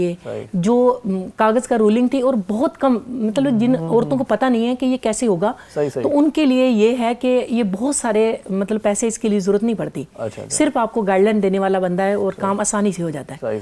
मैंने वो चीज़ें जो प्रॉपर कागज़ थे वो बनाए। उसके बाद फर्स्ट एग्जीबिशन में इंडिया में दिल्ली में चली गई। अच्छा, तो वहाँ पर क्या रिस्पांस मिला? माशाल्लाह से मैंने अपना हैंडीक्राफ्ट लेके गई वहाँ पे। अच्छा। जो क्योंकि मेरे पास बहुत ज़्यादा पैसे नहीं थे, क्योंकि काम स्टार्टिंग था, तो जो आर्टिजन वहाँ पे हमारे सिंध में बनाने वाली हैं उन्होंने कहा हमारी चीज़ें आप लेके जाएं। तो काफ़ी सारी ऐसी लेडीज़ थी जिनकी मैं चीज़ें लेके वहाँ पे गई, मैंने डिस्प्ले किया। जब कीमत में लिया आपने? मतलब यहाँ से तो मुझे ऐसी उन्होंने दी कि आप लेके जाएं। आपने स्टॉल की बुकिंग की है, किराया लगाया, सब कुछ किया। जब माशाल्लाह से मैंने जाके वहाँ डिस्प्ले किया और वहाँ पे मुझे फर्स्ट अवार्ड वहाँ पे मिला। मेरे सिर्फ डिस्प्ले पे। बात बाद में करते हैं, एक छोटा सा वक्फा ले लेते हैं अगर इजाज़त हो तो। नरो शॉर्ट कमर्शियल ब्रेक वठूं था, गॾु रहे जो। अञा कचहरी तो हाणे शुरू थी है, अभी तो पार्टी शुरू हुई है। तो हमारे साथ रहिएगा, देखते रहिएगा सलाम सिंध। मुझे सिंध के सलाम सलाम सिंध, मुझे सिंध के सलाम सलाम सिंध। जी सलाम सिंध में एक बार वरी तव्हांखे भलीकार चऊं था। अस्मा जी ॻाल्हि अधूरी हुई, अणपूरी हुई, उनखे पूरो कंदासीं। अस्मा जी मुझे ये बताएं कि आप मुस्कुराती रहती हैं इसी तरह? जी बिल्कुल मुस्कुराती। क्योंकि आप जब स्टूडियो में आई तब भी मुस्कुरा रही थी, बात करते हुए भी आप हंस के बात कर रही हैं। ये पता है कारोबार में ये हंसी बड़ा फायदेमंद, मतलब बड़ी फायदेमंद होती है। बिल्कुल, मैं ये कहती हूँ कि मुस्कुरा के जो सामने वाला बंदा, उसका आधा थकन दूर रहती है आपकी मुस्कुराहट देख के। सही। हमारी भी थकन दूरी हो गई है। अच्छा, ये बताएं कि अवार्ड्स की बात कर रही थी आप, कितने अवार्ड लिए आपने? माशाल्लाह से मैंने बहुत कंट्री में अवार्ड लिए। अच्छा। और मैंने अपना काम जो था उसकी बिना पे भी, और मैं कहती हूँ हमारा जो सकाफत है ना, उसकी बिना पे लोगों ने हमें अवार्ड दिया है। अच्छा, माशाल्लाह। और उसके बाद मैंने वहाँ क्या लेके गई वहाँ पर? वो वहाँ पे मैं लेके गई थी, रिली थी और फ्रॉक्स से। अच्छा। जैसे हमारे जो सिंधी सकाफत में आता है टच, जो रिली का बिल्कुल दे के ना, डिजाइनिंग मैं माशाल्लाह से बहुत अच्छी कर लेती थी। अच्छा। और मैं डिजाइनिंग अपनी खुद से की थी। अच्छा। और मैंने फ्रॉक बनाए और शलवार कमीज जो हमारी है, घेर वाली शलवार है, मतलब अपनी डिजाइनिंग जो थी। अच्छा। और नेचुरल डाई के जो आजकल अपर चले हैं वो बनाए, मतलब सारा जितना भी हैंडीक्राफ्ट की चीजें थी ना, वो सारी लेके गई थी। तो वहाँ पे जाके तो सबको पसंद आया। और अब वहाँ सेल करने का ये था कि जो चीज़ मुझे 300 की यहाँ से मेरे बन के और तैयार हो रही थी, और वहाँ पे मैंने उनको 8-8, 10-10 हज़ार में सेल किया। अच्छा, और खुशी से उन्होंने ले ली? नहीं, खुशी से नहीं, उनको हमारा जो मैं कहती हूँ दूसरी कंट्री को हमारा जो आर्टिजन था ना, उनका जो काम था वो नजर आ रहा था। तो नजर आ रहा था, खुशी से ले ली ना? खुशी से ली उन्होंने कि हमें इतनी अच्छी चीज़ मिली है। बल्कि वहाँ पे भी इंडिया के अंदर भी ये जो हिंदी हमारा काम है, रिली का काम है, अजर का है, डाई का है, सब होता है, पर हमारा और उनके काम में थोड़ा डिफरेंट है। और जो लोग समझते हैं तो वो तो ज़ाहिर सी बात है इस चीज़ को ऑर्डर भी देंगे। उन्होंने मुझे काफ़ी ऑर्डर भी दिए। अच्छा। और काम मैंने वहाँ से स्टार्ट किया माशाल्लाह। उस एग्जीबिशन के बाद मैं फिर दूसरी जो एग्जीबिशन मैंने दिल्ली के बाद दूसरी एग्जीबिशन मैंने मलेशिया में की, और फिर दुबई, फिर श्रीलंका, मस्कत, मैं तो माशाल्लाह से इतनी सारे कंट्री में घूम के आ गई हूँ। फिर मैंने जितने हमारे मैं अकेली काम करने, जब मैं वापस आई कराची, अच्छा। तो जो हमारी देहात की काफ़ी सारी औरतें थी, हैदराबाद में खास से बिलोंग करती, जिनका काम बहुत अच्छा था। अच्छा। मैंने उनके घर वालों से इजाज़त ली कि मैं इनको लेके जाना चाहती हूँ, क्योंकि जो सेल में एक बंदा कर रहा है वहाँ पे तो कस्टमर इतना ज़्यादा होता है कि 3-4 लोग भी हो तो कम पड़ जाते हैं। अच्छा। अब एक के घर में मैं गई तो वो वहाँ पे काम करी थी, तो उसका काम इतना नीट था, रिली का काम था उसका। अच्छा। पर वो शॉल बनाती थी। अच्छा। और मुझे उसका काम बहुत पसंद आया, तो मैंने उनके घर वालों से इजाज़त ली कि अब मैं इनको लेके जाना चाहती हूँ। अच्छा। पर उन्होंने कहा हमारे पास इतनी गुंजाइश नहीं है, इसका टिकट मलेशिया लेके जाना था। अच्छा। ये पढ़ी लिखी नहीं कैसे जाएगी। सही। मैंने कहा मेरे साथ चले, ऐसा करती हूँ कि मैं कुछ पैसे मैं डालती हूँ और इसका टिकट वगैरह सारा कुछ मैं करके और इसको मैं लेके जाती हूँ। जब आपकी सेल हो जाए उसको मैंने बोला आप मुझे पेमेंट कर देना। सही। तो उसको मैं लेके गई मलेशिया एग्जीबिशन में। जब हमने वहाँ पे डिस्प्ले किया, अपनी चीज़ें लगाई, और माशाल्लाह से मैं कहती हूँ वहाँ पे सिंध के लोग बहुत ज़्यादा थे। अच्छा। अब उसने अपने जो डिस्प्ले किया और अपना सिंधी सूट पहना, जो हमारा जो फ्रॉक है सिंध का, वो उसने पहना और अपना साथ अजरक और ये सारी चीज़ें रखी। अब ज़्यादातर वहाँ पे सिंधी जो आ रहे थे ना, उसकी पहले से लग रहा था नहीं, उसकी परचेजिंग क्यों कर रहे थे, कह रहे सबसे बड़ी बात है कि हमारी सिंध की अद्दी हमारे पास आई हुई है। और हमने जिन्होंने नहीं भी चीज़ लेनी थी ना, वो भी कह रहे थे ये पैक करवा दो। अच्छा। उसकी सेल जो इस तरह हो रही थी। अच्छा। और माशाल्लाह से उन लोगों को खुशी हो रही थी कि हमारे जो बिल्कुल देहात की औरतें कि यहाँ आई है, और वो हम ना भी अपनी अगर फैमिली के साथ आ रहे हैं, अकेले भी जो जैसा, उनको कुछ समझ नहीं थी कि ये चीज़ें जैसे हाथ के बैंडल थे, कानों में पहनने वाले थे। अब वो उन्होंने माशाल्लाह वहाँ आपको पता है जो रिंगट में चीज़ बिक रही थी, और उन्होंने बस कहा कि ये चीज़ पैक कर दो, ये और एक दो लोग तो ऐसे थे कि वो वहाँ सामने एक कॉन्फ्रेंस थी 3 दिन की। अच्छा। उसी एग्जीबिशन के बिल्कुल सामने वो हर रोज़ कॉन्फ्रेंस में आते थे एक अंकल। अच्छा। और आके वो उसके स्टॉल पे आते, कह रहा है कि आपके पास और कोई नई चीज़ है। अच्छा। पर वो कहते जो आपका दिल चाह रहा है वो आप पैक करवा दो। अच्छा। इस तरह लोगों ने, वहाँ के जो लोग थे उन्होंने जैसे एक बंदा होता है ना कि सपोर्ट की। सही। और अपनी फैमिली के लिए भी चीज़ें ली। माशाल्लाह से उनका काम बहुत अच्छा हुआ। जब वो वापस आई तो ज़ाहिर सी बात है कि एक बंदा है जो इनके ना उसका उनके घर में सिर्फ उसके हस्बैंड की इजाज़त थी, उसके अलावा फैमिली में कहीं की इजाज़त नहीं थी। अच्छा। जब हो के वापस आई, और जब एक बंदे को अर्निंग आना शुरू हो जाए ना, तो उसके घर के उसका खानदान भी उसकी सपोर्ट करता है। सही बात है। फिर आके उसने कोई ऐसी 10 औरतें ऐसी होंगी, उनको बताया कि वहाँ तो दूसरी कंट्री में जाके और हमारी चीज़ की तो बहुत पहचान है और लोग लेते हैं, और ये चीज़ें थोड़ा कट को चेंज करो, थोड़ी जो लोग बताते हैं, क्योंकि कई लोग कहते हैं ना कि ये चीज़ आपको कैसे आई, जो आपके पास कस्टमर आता है ना वो आपको बताता है कि ये चीज़ इस तरह हमारे पास आई। उसके बाद माशाल्लाह से अब भी मैं कहती हूँ कि मैं एक इंटरनेशनल गई थी, आज 600 लेडीज मेरे साथ काम करती है। और हम हर शहर के अंदर, हैदराबाद, मतलब पाकिस्तान के जितने भी शहर हैं उनके अंदर जितने वुमेन चैम्बर हैं उनके अंदर मेरी, जैसे हैदराबाद है उसमें मेरी मेंबरशिप है। और वहाँ की जो 200-250 ग्रुप बने हुए हैं जहाँ वहाँ की लेडीज़ हैं, वहाँ लड़कियाँ हैं, वहाँ इस्लामाबाद से लेके मैं कहती हूँ पेशावर तक, जो कोटा तक एग्जीबिशन मेरे साथ करती हैं। मुझे ये बताएं कि इतना बोल के थक नहीं जाती आप? नहीं, बिल्कुल नहीं थकती। ये हमारे क्लाइंटों ने हमें बोलने का सिखाया है। नहीं, अच्छा बोल रही हैं वैसे। मैं इसलिए इंटरव्यू नहीं कर रहा क्योंकि अच्छी बातें चल रही, अच्छा काम हो रहा है। नहीं, आप लोग हमें जानकारी मिल रही है। मैं ये कहती हूँ कि हमारे जो लेडीज का काम है ना, जब तक आदमी की सपोर्ट नहीं होती ना, कोई औरत जो है ना वो आगे नहीं बढ़ सकती। अच्छा। आप लोगों की हमारे साथ सपोर्ट है तो हम लोग यहाँ तक आए हैं। वाह जी, क्या कहने। हमारे साथ दरख्शां भी हैं। दरख्शां जी, मुझे औरतों के क्या जेन्युइन मसाइल हैं आजकल जो वुमेन कमीशन के पास आती हैं? लेकिन सबसे ज़्यादा जो मसला हमारे पास 2 बेसिक जो मसाइल हैं वो बहुत ज़्यादा आ रहे होते हैं। एक तो एक इनहेरिटेंस के हवाले से, जो उनका ख़वातीन का विरासत में हिस्सा है उसकी रेफरेंस से, और प्लस ये gender based violence, domestic violence के केसेस हैं, और डिवोर्स के जैसे खुला हो गई है या डिवोर्स हो गई है उसके बाद उनको जो बच्चों की कस्टडी का मसला है, और वो सारे ये चीज़ें ये आते हैं। लेकिन एक चीज़ ये मैंने आपको पहले भी बताया कि कमीशन का ये काम नहीं है कि केसेस को टुकअप करे, कमीशन उसको फॉरवर्ड कर देता है वो उन डिपार्टमेंट्स को जो ये केसेस डील कर रहे हैं। एक्चुअली हमारा जो लिंक डिपार्टमेंट है वो है विमेन डेवलपमेंट डिपार्टमेंट। हमारी जो मैडम मिनिस्टर सैयदा शैला रज़ा साहिबा वो बहुत सपोर्टिव है हमारे साथ। अच्छा। वहाँ पे एक कंप्लेंट सेल भी उनका बना हुआ है, और कंप्लेन जो हेल्पलाइन है वो है 1094। अच्छा। तो उस पर जो है कॉल करते हैं तो वो आप जो है एक तो फौरी आपको उसकी जो भी उनका केस है, जो भी केस है वो उसमें अपनी कंप्लेन दर्ज करवाते हैं, और अगर जब ज़रूरत पड़ती है तो उस खातून को बुलाया भी जाता है और उसको उसके हवाले से ट्रीट किया जाता है और उनके केस को टेकअप किया जाता है। अब ऐसा भी होता है कि कुछ ख़वातीन इसलिए जैसे डोमेस्टिक वायलेंस का शिकार होती हैं या जेंडर बेस्ड वायलेंस का होती हैं, तो उसके लिए उनको कुछ शेल्टर की भी ज़रूरत होती है। तो वुमेन डेवलपमेंट डिपार्टमेंट में उन्होंने एक पोर्शन ऐसा बनाया जिसमें रूम है जहाँ पे वो खातून 1 या 2 दिन स्टे कर सकती है जब तक कि उसका केस नहीं हो, और जो है डे केयर सेंटर भी है कि अगर उसके साथ बच्चे हैं तो वो बच्चे भी वहाँ पे रख सकती है। के अलावा ऐसा है कि जो है women development department, social welfare department और विमेन कमीशन एक अम्ब्रेला की तहत काम कर रहे हैं और उन्होंने टेकअप किया हुआ है सेफ हाउसेस और शेल्टर होम्स। लेकिन हमारे पास थोड़ा सा एक अलमिया ये है कि जो शेल्टर होम्स हैं उसमें उस विक्टिम को सिर्फ वर्किंग डेज़ में और 9 to 5 के टाइम्स पे लिया जाता है। अगर कोई खातून आई है, उसका ऐसा केस है कि वो वापस ना तो अपने घर जा सकती है ना अपने ससुराल जा सकती है, तो उसको शेल्टर की ज़रूरत है, उसको पनाह की ज़रूरत है।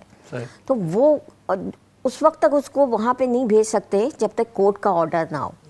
इस सिलसिले में एक ये है कि one stop centres, women protection cells बनाए गए हैं, जो अभी पहला तो हमारा कराची में शारा फैसल पुलिस स्टेशन में बना है, जिसमें एक रूम अवेलेबल है जहाँ पे कम से कम 2 दिन वो खातून रह सकती है। साइकोलॉजिस्ट वहाँ मौजूद है, डॉक्टर वहाँ मौजूद है, मेडिकल लीगल ऑफिसर वहाँ मौजूद है और फौरी उसकी जो है शिकायत या कंप्लेन दर्ज की जाती है और उस पर एक्शन लिया जाता है। सही। ये तो मैंने आपको बताया domestic violence, gender based violence के हवाले से। इसी तरह से जो है जो इनहेरिटेंस के केसेस आते हैं बहुत से, अब ये देखा गया है ना कि बाद दफ़ा ये कहा जाता है कि बच्ची लड़कियों की बहनों की शादियां कर दी हमने तो ट्रक भर के जहेज़ दे दिया, अब विरासत में हिस्सा नहीं, लेकिन वो उसका जायज़ हक है, शरई हक है। तो अगर ऐसे केसेस आते हैं तो हमारा कमीशन का जो है लॉ डिपार्टमेंट के साथ जी वो है कंसर्न रहता है, लिंक रहता है, हम उसको भी फॉरवर्ड करते हैं। एक NGO है लीगल एज सोसाइटी जो जस्टिस नासिर असलम जाहिद के साथ काम कर रही है। अच्छा। वो हमारा MOU उसके साथ साइन हुआ हुआ है। उसके तहत मैं और हमारे और भी कुछ मेंबर्स हैं जो हम कम्युनिटी लेवल पे अवेयरनेस ख़वातीन को देते हैं। उसमें ना सिर्फ ये कि हम ये बताते हैं कि आपके विरासत के हवाले से शरई हकूक़ क्या हैं, बल्कि निकाहनामा के हवाले से भी बताते हैं कि उसमें जो शराइत हैं उसको आप देखें जो आपने ज़रूरी बरनी है। सही। प्लस उसके अलावा हम उनको जो है वो भी बताते हैं, क्योंकि एक चीज़ ये भी है कि हमारी ख़वातीन का CNIC नहीं बना हुआ। जैसे कि मैडम अस्मा भी ख़वातीन के हवाले से बात कर रही थी, बिज़नेस के हवाले से, तो हम इसको भी हम वुमेन एम्पावरमेंट के लिए जो हम काम कर रहे हैं तो हमने वुमेन एंटरप्रेन्योर्स को भी ट्रेनिंग दी है। उसमें ये है कि उनका अपना ख़ुद का बैंक अकाउंट होना बहुत ज़रूरी है। इसमें बाज़ दफ़ा ऐसा होता है ख़वातीन का अपना बैंक अकाउंट नहीं होता, या तो वो बाई वालिद या अपने हस्बैंड के बैंक अकाउंट पे काम कर रही होती है। सही बात। होता ये कि जब इस तरह के केस होती हैं और तो ऐसी सूरत हाल आई कि आपकी सेपरेशन हो गई, सेपरेशन हो गई, डिवोर्स हो गई या खुला हुई, तो उसका सारा बिजनेस तो चला गया हस्बैंड के पास, उसके जितनी भी उसकी सेविंग थी, जो पैसा था वो हस्बैंड के पास चला गया। सही। तो उसके लिए हम अवेयरनेस देते हैं कि नहीं, आप अपना बैंक अकाउंट ज़रूर बनाएं, अपना CNIC बनाएं, तो आप इसको क्लेम करने का आपके पास राइट होगा। तो लीगल एज सोसाइटी की एक हेल्पलाइन है 0800 70 806। उसमें इनिशियल बेसिस पे वो तो एक मशवरा देते हैं उस हेल्पलाइन के थ्रू, लेकिन अगर आपने उसको केस करवाना है अपने प्रॉपर्टी के लिए या किसी और इस हवाले से, तो वो फ्री ऑफ कॉस्ट वो केस टुकअप करते हैं और लेके जाते हैं। उसमें जो है आपको पता है कोर्ट फीस भी होती है, लॉयर की भी फीस होती है, सारी चीज़ें हैं, डॉक्यूमेंटेशन की फ़ीस होती है। लेकिन हम कमीशन और लीगल एड सोसाइटी उसमें 1 रुपया भी उस खातून से नहीं लेती है। लेकिन वो उसमें शर्त भी यही है कि ज़ाहिर है वो उस खातून को सपोर्ट दी जाती है जो डिज़र्विंग है, नीडी है। ऐसा नहीं कि जो खातून अफोर्ड कर सकती है तो फिर वो जो है जिसका हक है तो उसका हक मारा जाएगा। तो ये सारे हम लेके चल रहे हैं। ना सिर्फ ये कि हम लोग जो है हमारे एक्सपोजर ट्रिप्स होते हैं यहाँ से पूरे सिंध में, बल्कि अभी हमने रिसेंटली पेशावर में भी विज़िट किया कि वहाँ के मैकेनिज्म देखे। अच्छा, मतलब सिंध से अलावा भी दूसरे सूबों में जाती हैं? सूबों में जाके हमने ये देखना होता है कि कि जो है उनके क्या मैकेनिज्म है, वो किस तरह से काम कर रहे हैं, वहाँ का विमेन डेवलपमेंट डिपार्टमेंट किस तरह काम कर रहा है, वहाँ के कमीशन का क्या काम है, फिर बजट हमारे और उनके बजट में क्या डिफरेंस है। अच्छा, यहाँ मैं एक बात आपको कहूँगी, वो अप्रिशिएटेबल हमारे लिए है कि जब ये सिंध कमीशन बना तो उसका जो ऐड आया था उसमें ऑलरेडी मेंशन था कि ये ऑनरी मेंबर्स होंगे। अच्छा।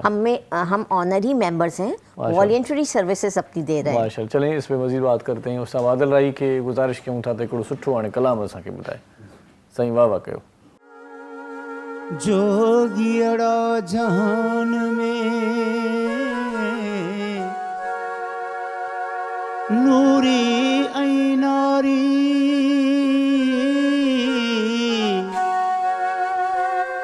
बरी जिन बारी आऊं न जीअंदी उनरीअ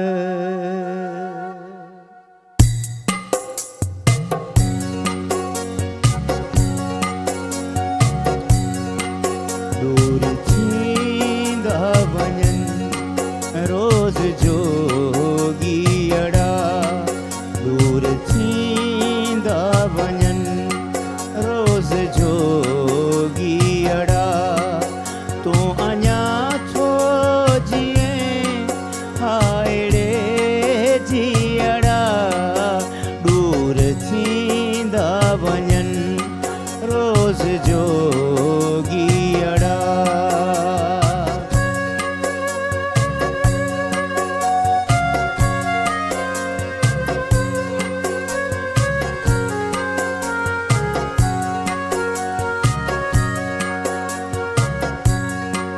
ओचितो मूं ॾिठो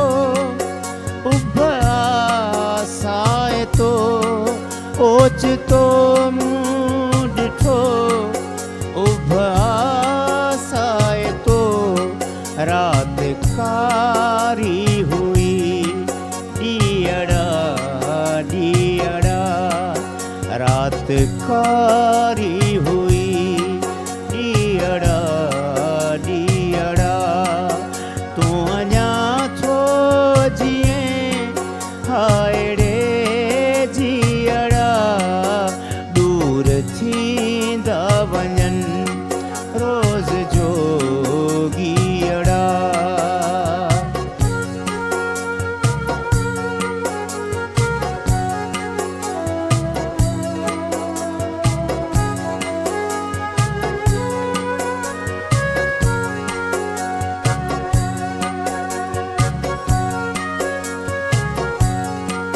मूं न जातो तय सिज जहिड़ा पिरी मूं न जातो तय सिज जहिड़ा पिरी रोज़ पाता पए तोली लीअड़ा रोज़ पाता पए तोली लीअड़ा तूं अञा थो जीअं हायड़े जीअड़ा दूर थींदा वञनि रोज़ जोगीअड़ा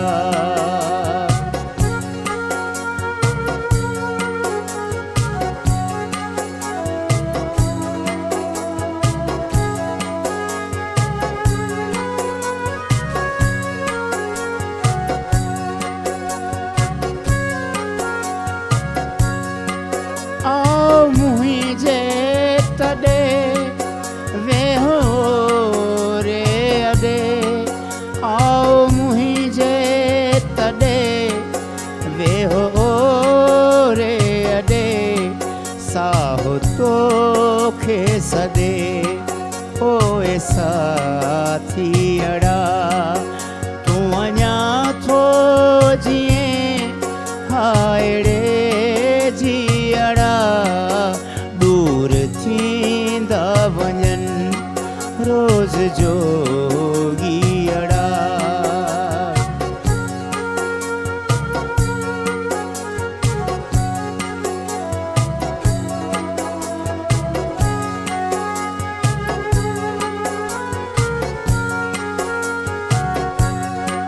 छो आयाज़ जी वरी छांव ॻोल्ही पियो छो आयाज़ जी वरी छांव ॻोल्ही पियो पंध ॾाढो परे ओए पांधीअड़ा पंध ॾाढो परे ओए पांधीअड़ा तूं अञा थो जीअं हायड़े जीअड़ा दूर थींदा वञनि रोज़ जोग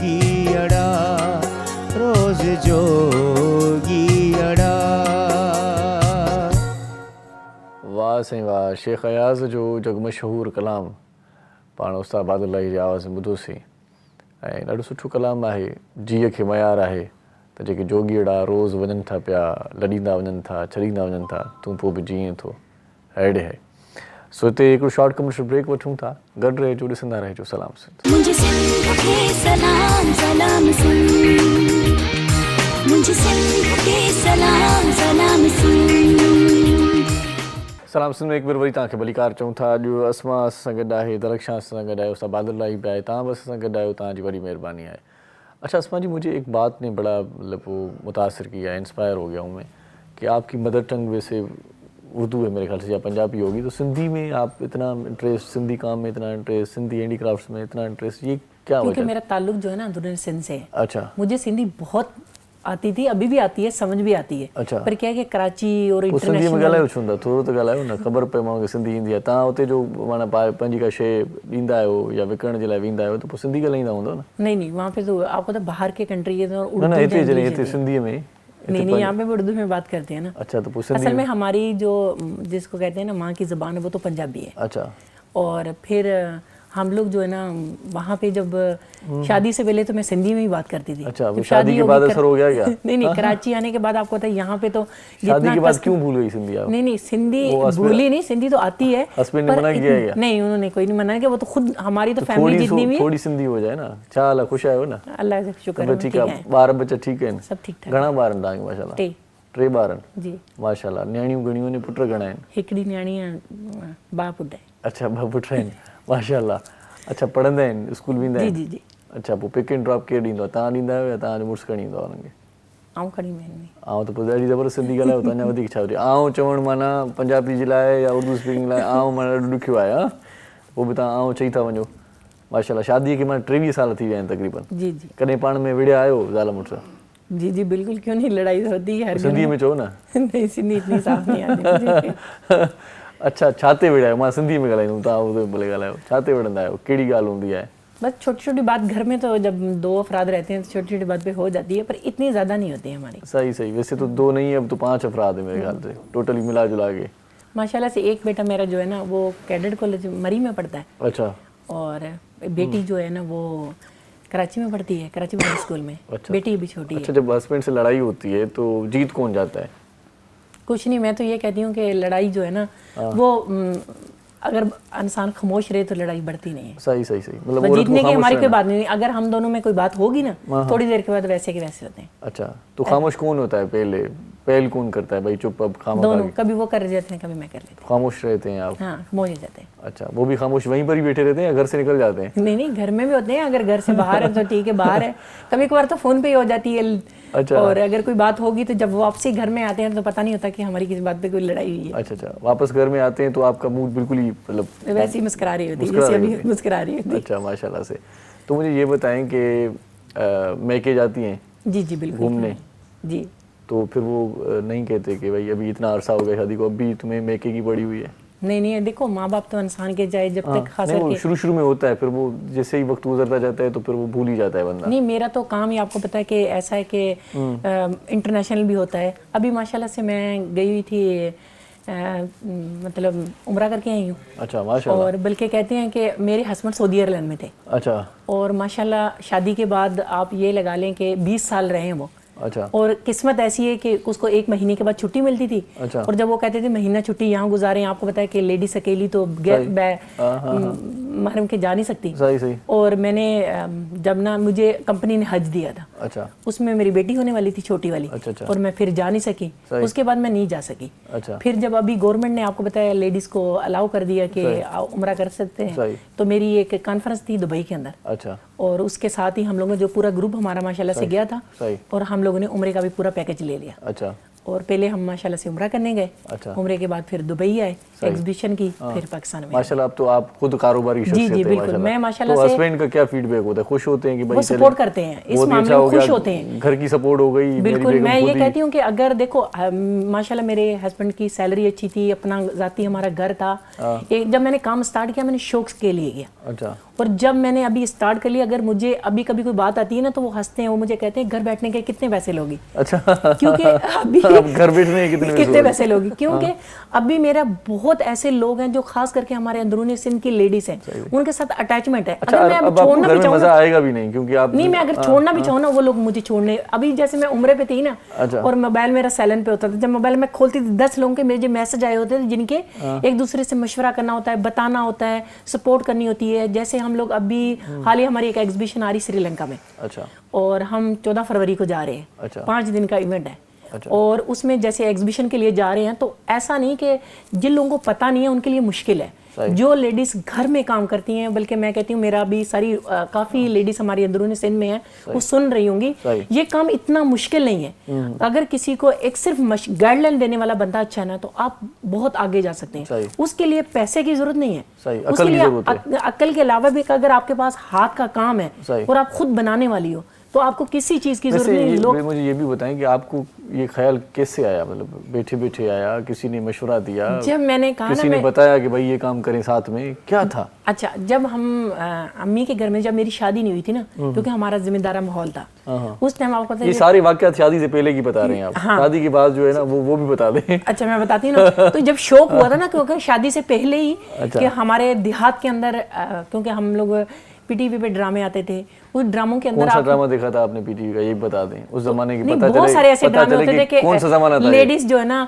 वो अपने हस्बैंड की सपोर्ट करती हैं और घर से स्टार्ट करके इंटरनेशनल जाती हैं। अंधेरा उजाला देखा था ड्रामा आपने? जी, मैंने वो भी देखा था। इनक वाला जिन देखा था? जी बिल्कुल देखा था। अच्छा, वो तो दीवारें, जंगल, बहुत सारे ड्रामे ऐसे जो पीटीवी पे आते थे, क्योंकि उस टाइम तो इतने चैनल नहीं होते थे। सही। और मतलब 50-50 देखा था? लेडीज को तो आंगन टेढ़ा देखा था? नहीं, बहुत सारे नहीं मैंने देखे।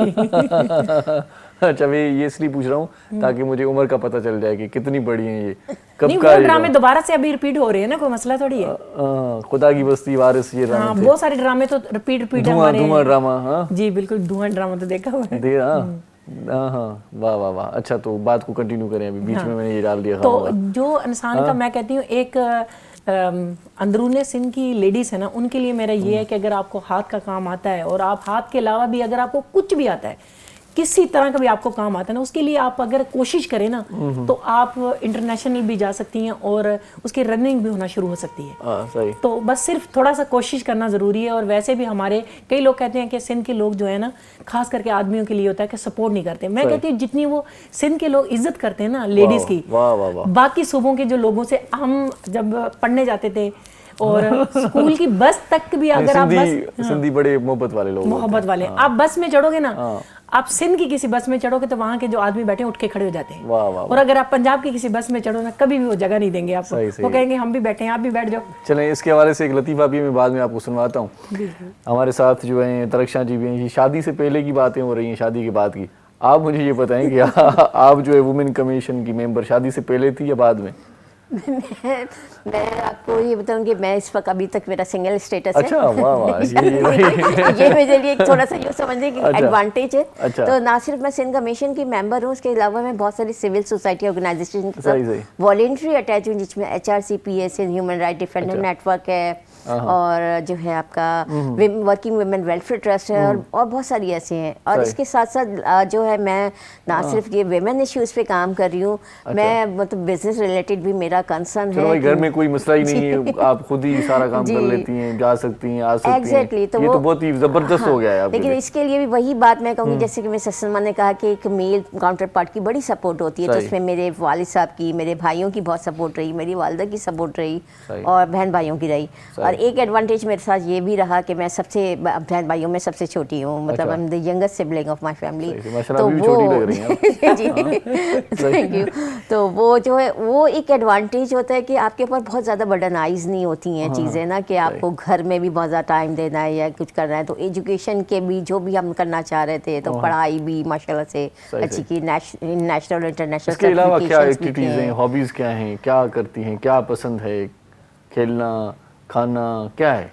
देखिए बहुत सारी चीज़ें मैं साइमल्टेनियसली लेके चल रही हूँ। जैसे बहुत लोग अगर जैसे मेरी पर्सनालिटी देखते हैं और मेरी हॉबीज़ को देखते हैं कहते हैं बिल्कुल डिफरेंट लगती है, क्योंकि मैं एक फ्रेंडली नेचर है। तो मेरी वालदा कहा करती थी ये तो राह चलते दोस्त बनाने वाली बंदी है, तो मेरे बहुत जल्दी दोस्त बन जाते हैं। अच्छा। एक ये नेचर है मेरी। उसके अलावा मैं अपनी फ्रेंड्स के साथ में आउटिंग वगैरह भी हमारी होती है। ट्रैवलिंग का शौक है? ट्रैवलिंग का बहुत शौक है, तो वो कुछ इंटरनेशनल ट्रैवलिंग्स भी मेरी काफ़ी रही हैं। अभी भी कुछ प्लान्स हैं तो वो कोविड की वजह से कुछ रुक गए। अब इंशाल्लाह जब मौका मिलेगा होगा। उम्रा भी मैंने अल्हम्दुलिल्लाह किया हुआ है माशाल्लाह। उसके अलावा ये है कि कोविड में एक हिडन टैलेंट मेरा उभर के आया कि मैंने राइटिंग्स की, मैंने लिखे, आर्टिकल्स लिखे। अच्छा, ज़बरदस्त। तो वो काफ़ी वो ऐसा भी वो भी एक सडन स्टेप हुआ था कि मेरा एक दोस्त है वो कोरोना डायरीज़ के नाम से अपने कुछ छोटे छोटे इशूज़ लिख रहा था। तो हम कोविड में जो है मैं अपने बेसिस पे भी करके हम लोग वॉलंटरी अपने भाई के साथ और मेरा हम फ्रेंड सर्कल ने एक इनिशिएटिव लिया कि हम कुछ काम करते हैं ना। तो हमने राशन ड्राइव की, उसमें हमारे साथ कुछ ऑर्गेनाइजेशन भी मिली, कुछ हमारे फैमिली फ्रेंड्स ने भी सपोर्ट किया। उसके अलावा हमने कैश ड्राइव्स भी की, उसमें निकलना हुआ। फिर with the support of commission जो है कमीशन के कार्ड के साथ निकले। तो वो जब बाहर निकले तो ज़ाहिर कोविड में तो ज़ाहिर लॉकडाउन से निकलना नहीं हो रहा था, लेकिन कमीशन का कार्ड का एक एडवांटेज हुआ कि हम लोगों तक पहुँचे और उन्हें वो राशन और कैश अमाउंट्स वगैरह दिया। चलें एक छोटा सा वक़्फ़ा ले लेते हैं। ॾाढी सारी वठूं था नाज़रीन, तव्हां सां गॾु रहिजो। ॾाढी मज़ेदार कचौरी अञा कंदासीं, ॾिसंदा रहिजो। सलाम सिंध। मुझे सिंध के सलाम सलाम सिंध, मुझे सिंध के सलाम सलाम सिंध। सलाम सिंध में एक भेरो वरी तव्हांखे भली कार चऊं था। दरख्शां आसमां सां कचौरी ॾाढी मिठी सुठी हले पई। अच्छा, तो घर को टाइम किस तरह से देती हैं आप? घर को टाइम जो कई लोग कहते हैं कि अगर औरत बाहर काम करती है सही। वो अपने बच्चों की अच्छी परवरिश नहीं कर सकती, घर को टाइम नहीं दे सकती। मैं कहती हूँ जो बाहर काम करते हैं ना उसको पूरा करना आता है। अच्छा। एक बच्चों को माशाल्लाह परवरिश करना भी और घर को भी, हस्बैंड को भी डील करना और सारा काम बहुत अच्छे तरीके से उसको आ जाता है। सही सही। वो इस तरह के एक जब बाहर जाती है ना 4 लोगों से उनकी मुलाकात होती है, उसका ज़हन खुलता है। सही सही। ठीक है, और जब उसका ज़हन हुआ उसको बहुत सारी अच्छा, बाहर होती हैं तो हस्बैंड का मैसेज आता है कि मिस यू, बहुत मिस कर रहा हूँ? नहीं, ऐसा कभी नहीं मैसेज आया। नहीं आया कभी? नहीं, कभी नहीं आया, बड़े क्योंकि मेरे ज़ालिम हैं, हस्बैंड तो रहते बाहर थे ना, मुल्क से बाहर थे। अच्छा, मैं घर तो से इतनी बाहर थी, दूरी वो हो मुल्क जाती। से बाहर थे। हाँ, तो मुल्क से बाहर थे तो मिस करते ना? नहीं करते? नहीं, मैसेज तो कम ही आपको जरूरत पड़ती है आजकल। तो आपने नहीं किया कभी?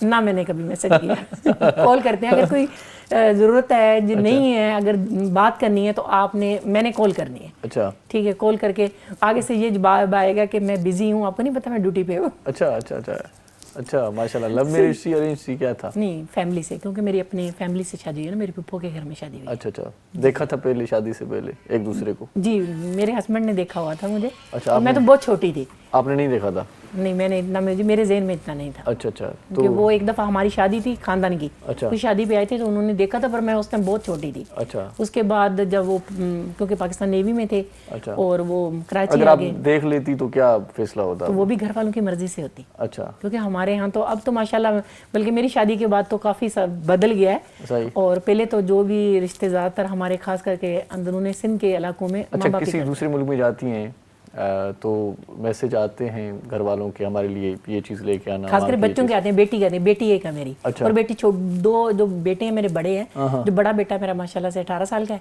अच्छा। और जो उससे छोटा है मेरा वो बेटा 16 साल का है। अच्छा। बेटी जो है ना वो छोटी है, 11 साल की है। अच्छा। तो जब मैं फर्स्ट टाइम गई हूँ तो 8 महीने की थी। अच्छा, माशाल्लाह, आप खुद भी छोटी लग रही हैं, ऐसी इतने मतलब। तो जब मैं ऐसी बड़ी बात तो नहीं है कोई?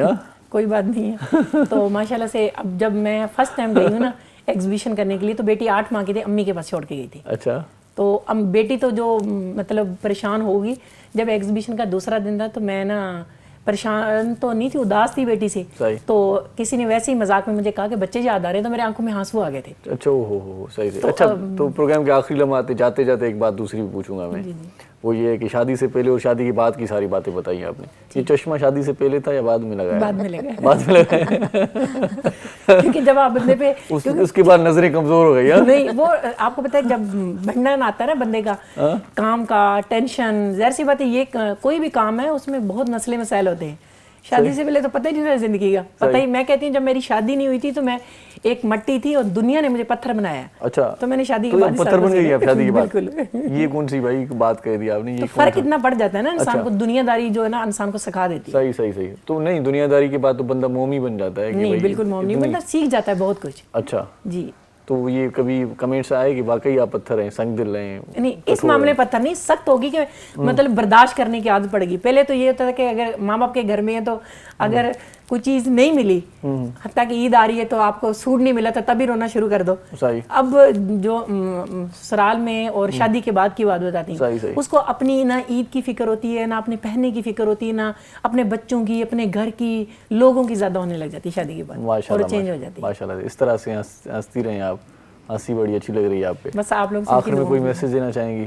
میں تو یہی کہوں گی کہ مل کے دیکھو, سپورٹ ہسبینڈ کے بغیر تو ہر عورت ادھوری ہے, ٹھیک ہے, اور گھر کی اگر سپورٹ ہو, اگر آپ خاص کر ثقافت ہماری سندھ کی ہے اس کو پوری دنیا میں لے کے جانا چاہیے, اور لوگوں کو پتہ ہونا چاہیے کہ ہمارے سندھ کی یہ ثقافت ہے. صحیح. تو درخشان جی, آپ کوئی ایسا کچھ پیغام دے کے جائیں گی جو ہمیں یاد رہ جائے, کوئی اپنی کمیشن کے حوالے سے بھی ہو؟ کمیشن کے تو کافی سارا میں نے ایک یوں سمجھے کہ دریا کو کوزے میں بند کر کے مین ٹاسک تو اس کے بتا ہی دیے ہیں آپ لوگ کو, لیکن یہاں پہ جب میں ایک میسج دینا چاہوں گی اپنی خواتین کے لیے, تو یہ بہت ضروری ہے کہ ان کی ایجوکیشن ہونی چاہیے. بالکل تعلیم تو بہت مسٹ ہے, اور اس کے علاوہ یہ کہ جب وہ کوئی بھی اپنا کوئی کام شروع کریں, کسی بھی فیلڈ میں جائیں, تو وہ نیور گیو اپ, اس کو چھوڑیں نہیں, ثابت قدمی سے لگی رہیں, اور انشاءاللہ ان کو کامیابی ملے گی. اور وہ ان کو اپنا ہوگا. ایجوکیشن کے حوالے سے تو ظاہر ہے ایک نپیلا مرنا پارٹ کا ایک قول ہے کہ تم مجھے پڑھی لکھی مائیں دو, میں تمہیں پڑھی لکھی قوم دوں گا. تو میں یہی کہوں گی کہ ایک پڑھنے سے پورا کنبہ پڑ جاتا ہے, ایک جو ہے مضبوط عورت اور ایک پڑھی لکھی عورت کی وجہ سے ایک مضبوط خاندان کی بنیاد بنتی ہے, اور وہی خاندان ایک مضبوط اور باکردار معاشرہ بھی بناتا ہے. صحیح. تو ایجوکیشن تو بہت ضروری ہے, آج کی ضروری ہے ایجوکیشن کا بہت. جاتے کمیشن کا دوبارہ سے نمبر بھی بتا دے تاکہ کسی کو کوئی مسئلہ ہو. جس میں ہیلپ لائن کے جو 2 نمبرز ہمارے جو مین ہیں, اچھا وہاں پر رسپانس آتا ہے؟ بالکل رسپانس آتا ہے, کوئی کال ملا کے تھک ہی جاتا ہے. اب شروع میں کچھ ہوا تھا, کیونکہ مسئلہ یہ ہوا تھا کہ آپ کو بھی پتہ ہے کہ ویمن ڈیولپمنٹ ڈپارٹمنٹ کا جو ہماری میڈم کا آفس تھا, اس میں سڈن کچھ فائر انسیڈنٹ ہوا تھا, کچھ لائن ڈسٹرب ہو گئی تھی. لیکن اب ہم نے اس نمبر کو کنورٹ کر دیا ہے سیل فون پہ نا, جو ہماری کمپلین کی آفیسر ہیں ان کے پاس وہ 24/7 وہ سیل فون رہتا ہے, اور وہ 24/7 اویلیبل ہے وہ ہیلپ لائن نمبر 1094, جس میں آپ domestic violence, gender base violence, اور بھی جو بھی خواتین کے حوالے سے جو بھی ریلیٹڈ کیسز ہیں یا کمپلینس درج کرانی ہیں, اس نمبر پہ کر سکتے ہیں. انہیریٹنس لا کے یا خواتین کے وراثتی حقوق کے حوالے سے جو ہمارا MOU ہے لیگل ایڈ سوسائٹی سے, قانونی مشورے کے لیے آپ 0800 70806 کا نمبر ہے, لیکن یہ نمبر ابھی 9 to 5 اویلیبل ہے.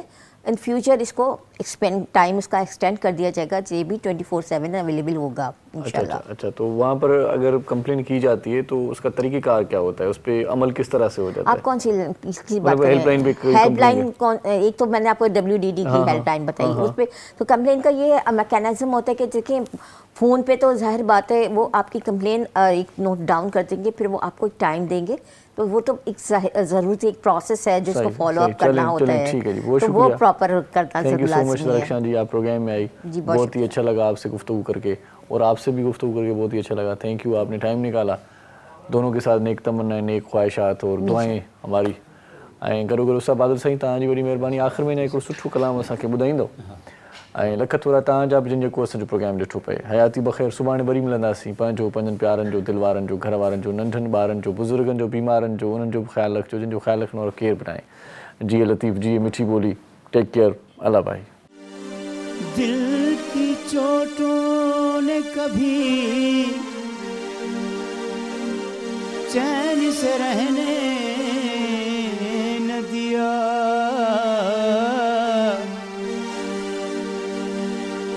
जब चली सर्द हवा तो मैंने तुझे याद किया.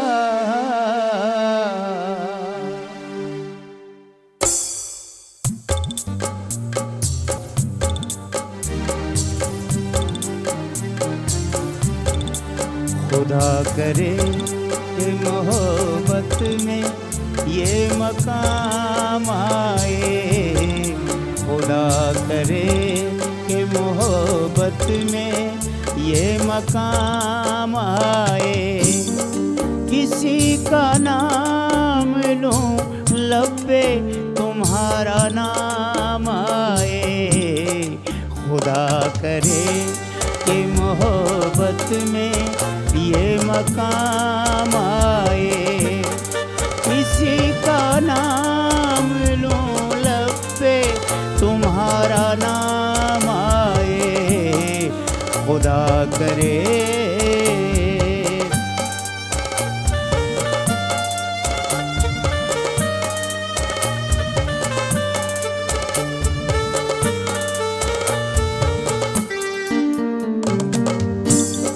कुछ इस तरह से जिए जिंदगी बसर न हुई,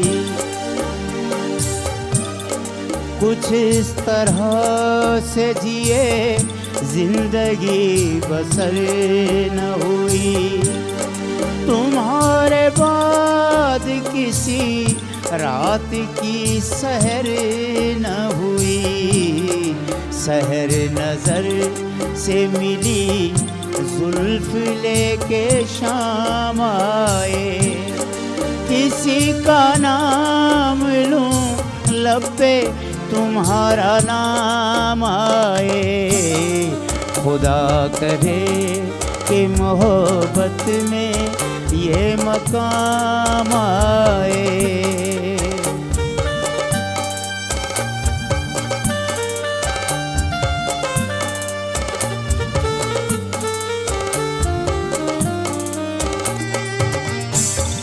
खुद अपने घर में वो मेहमान बन के आए हैं,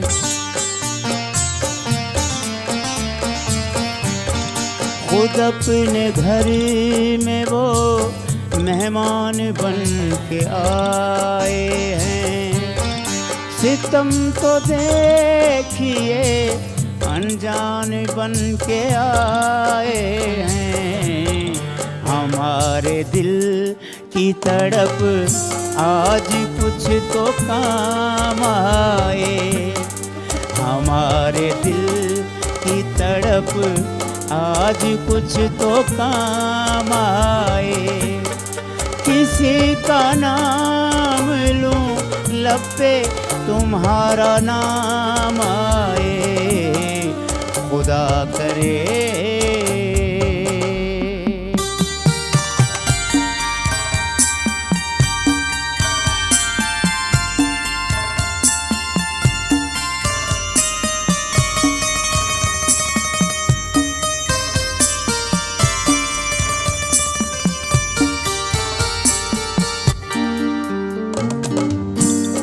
वही है साज वही गीत है वही मंदिर, वही है साज वही गीत है वही मंदिर, हर एक चीज वही है, नहीं हो तुम वो मगर उसी तरह से निगाहें उठे सलाम आए, उसी तरह से निगाहें उठे सलाम आए, किसी का नाम लूं लब पे तुम्हारा नाम आए, खुदा करे कि मोहब्बत में ये मकाम आए, खुदा करे। मॉर्निंग शो सलाम सिंध जा तमाम एपिसोड्स ॾिसो हाणे HD क्वालिटीअ में। विज़िट करियो असांजो YouTube channel Sindh TV HD।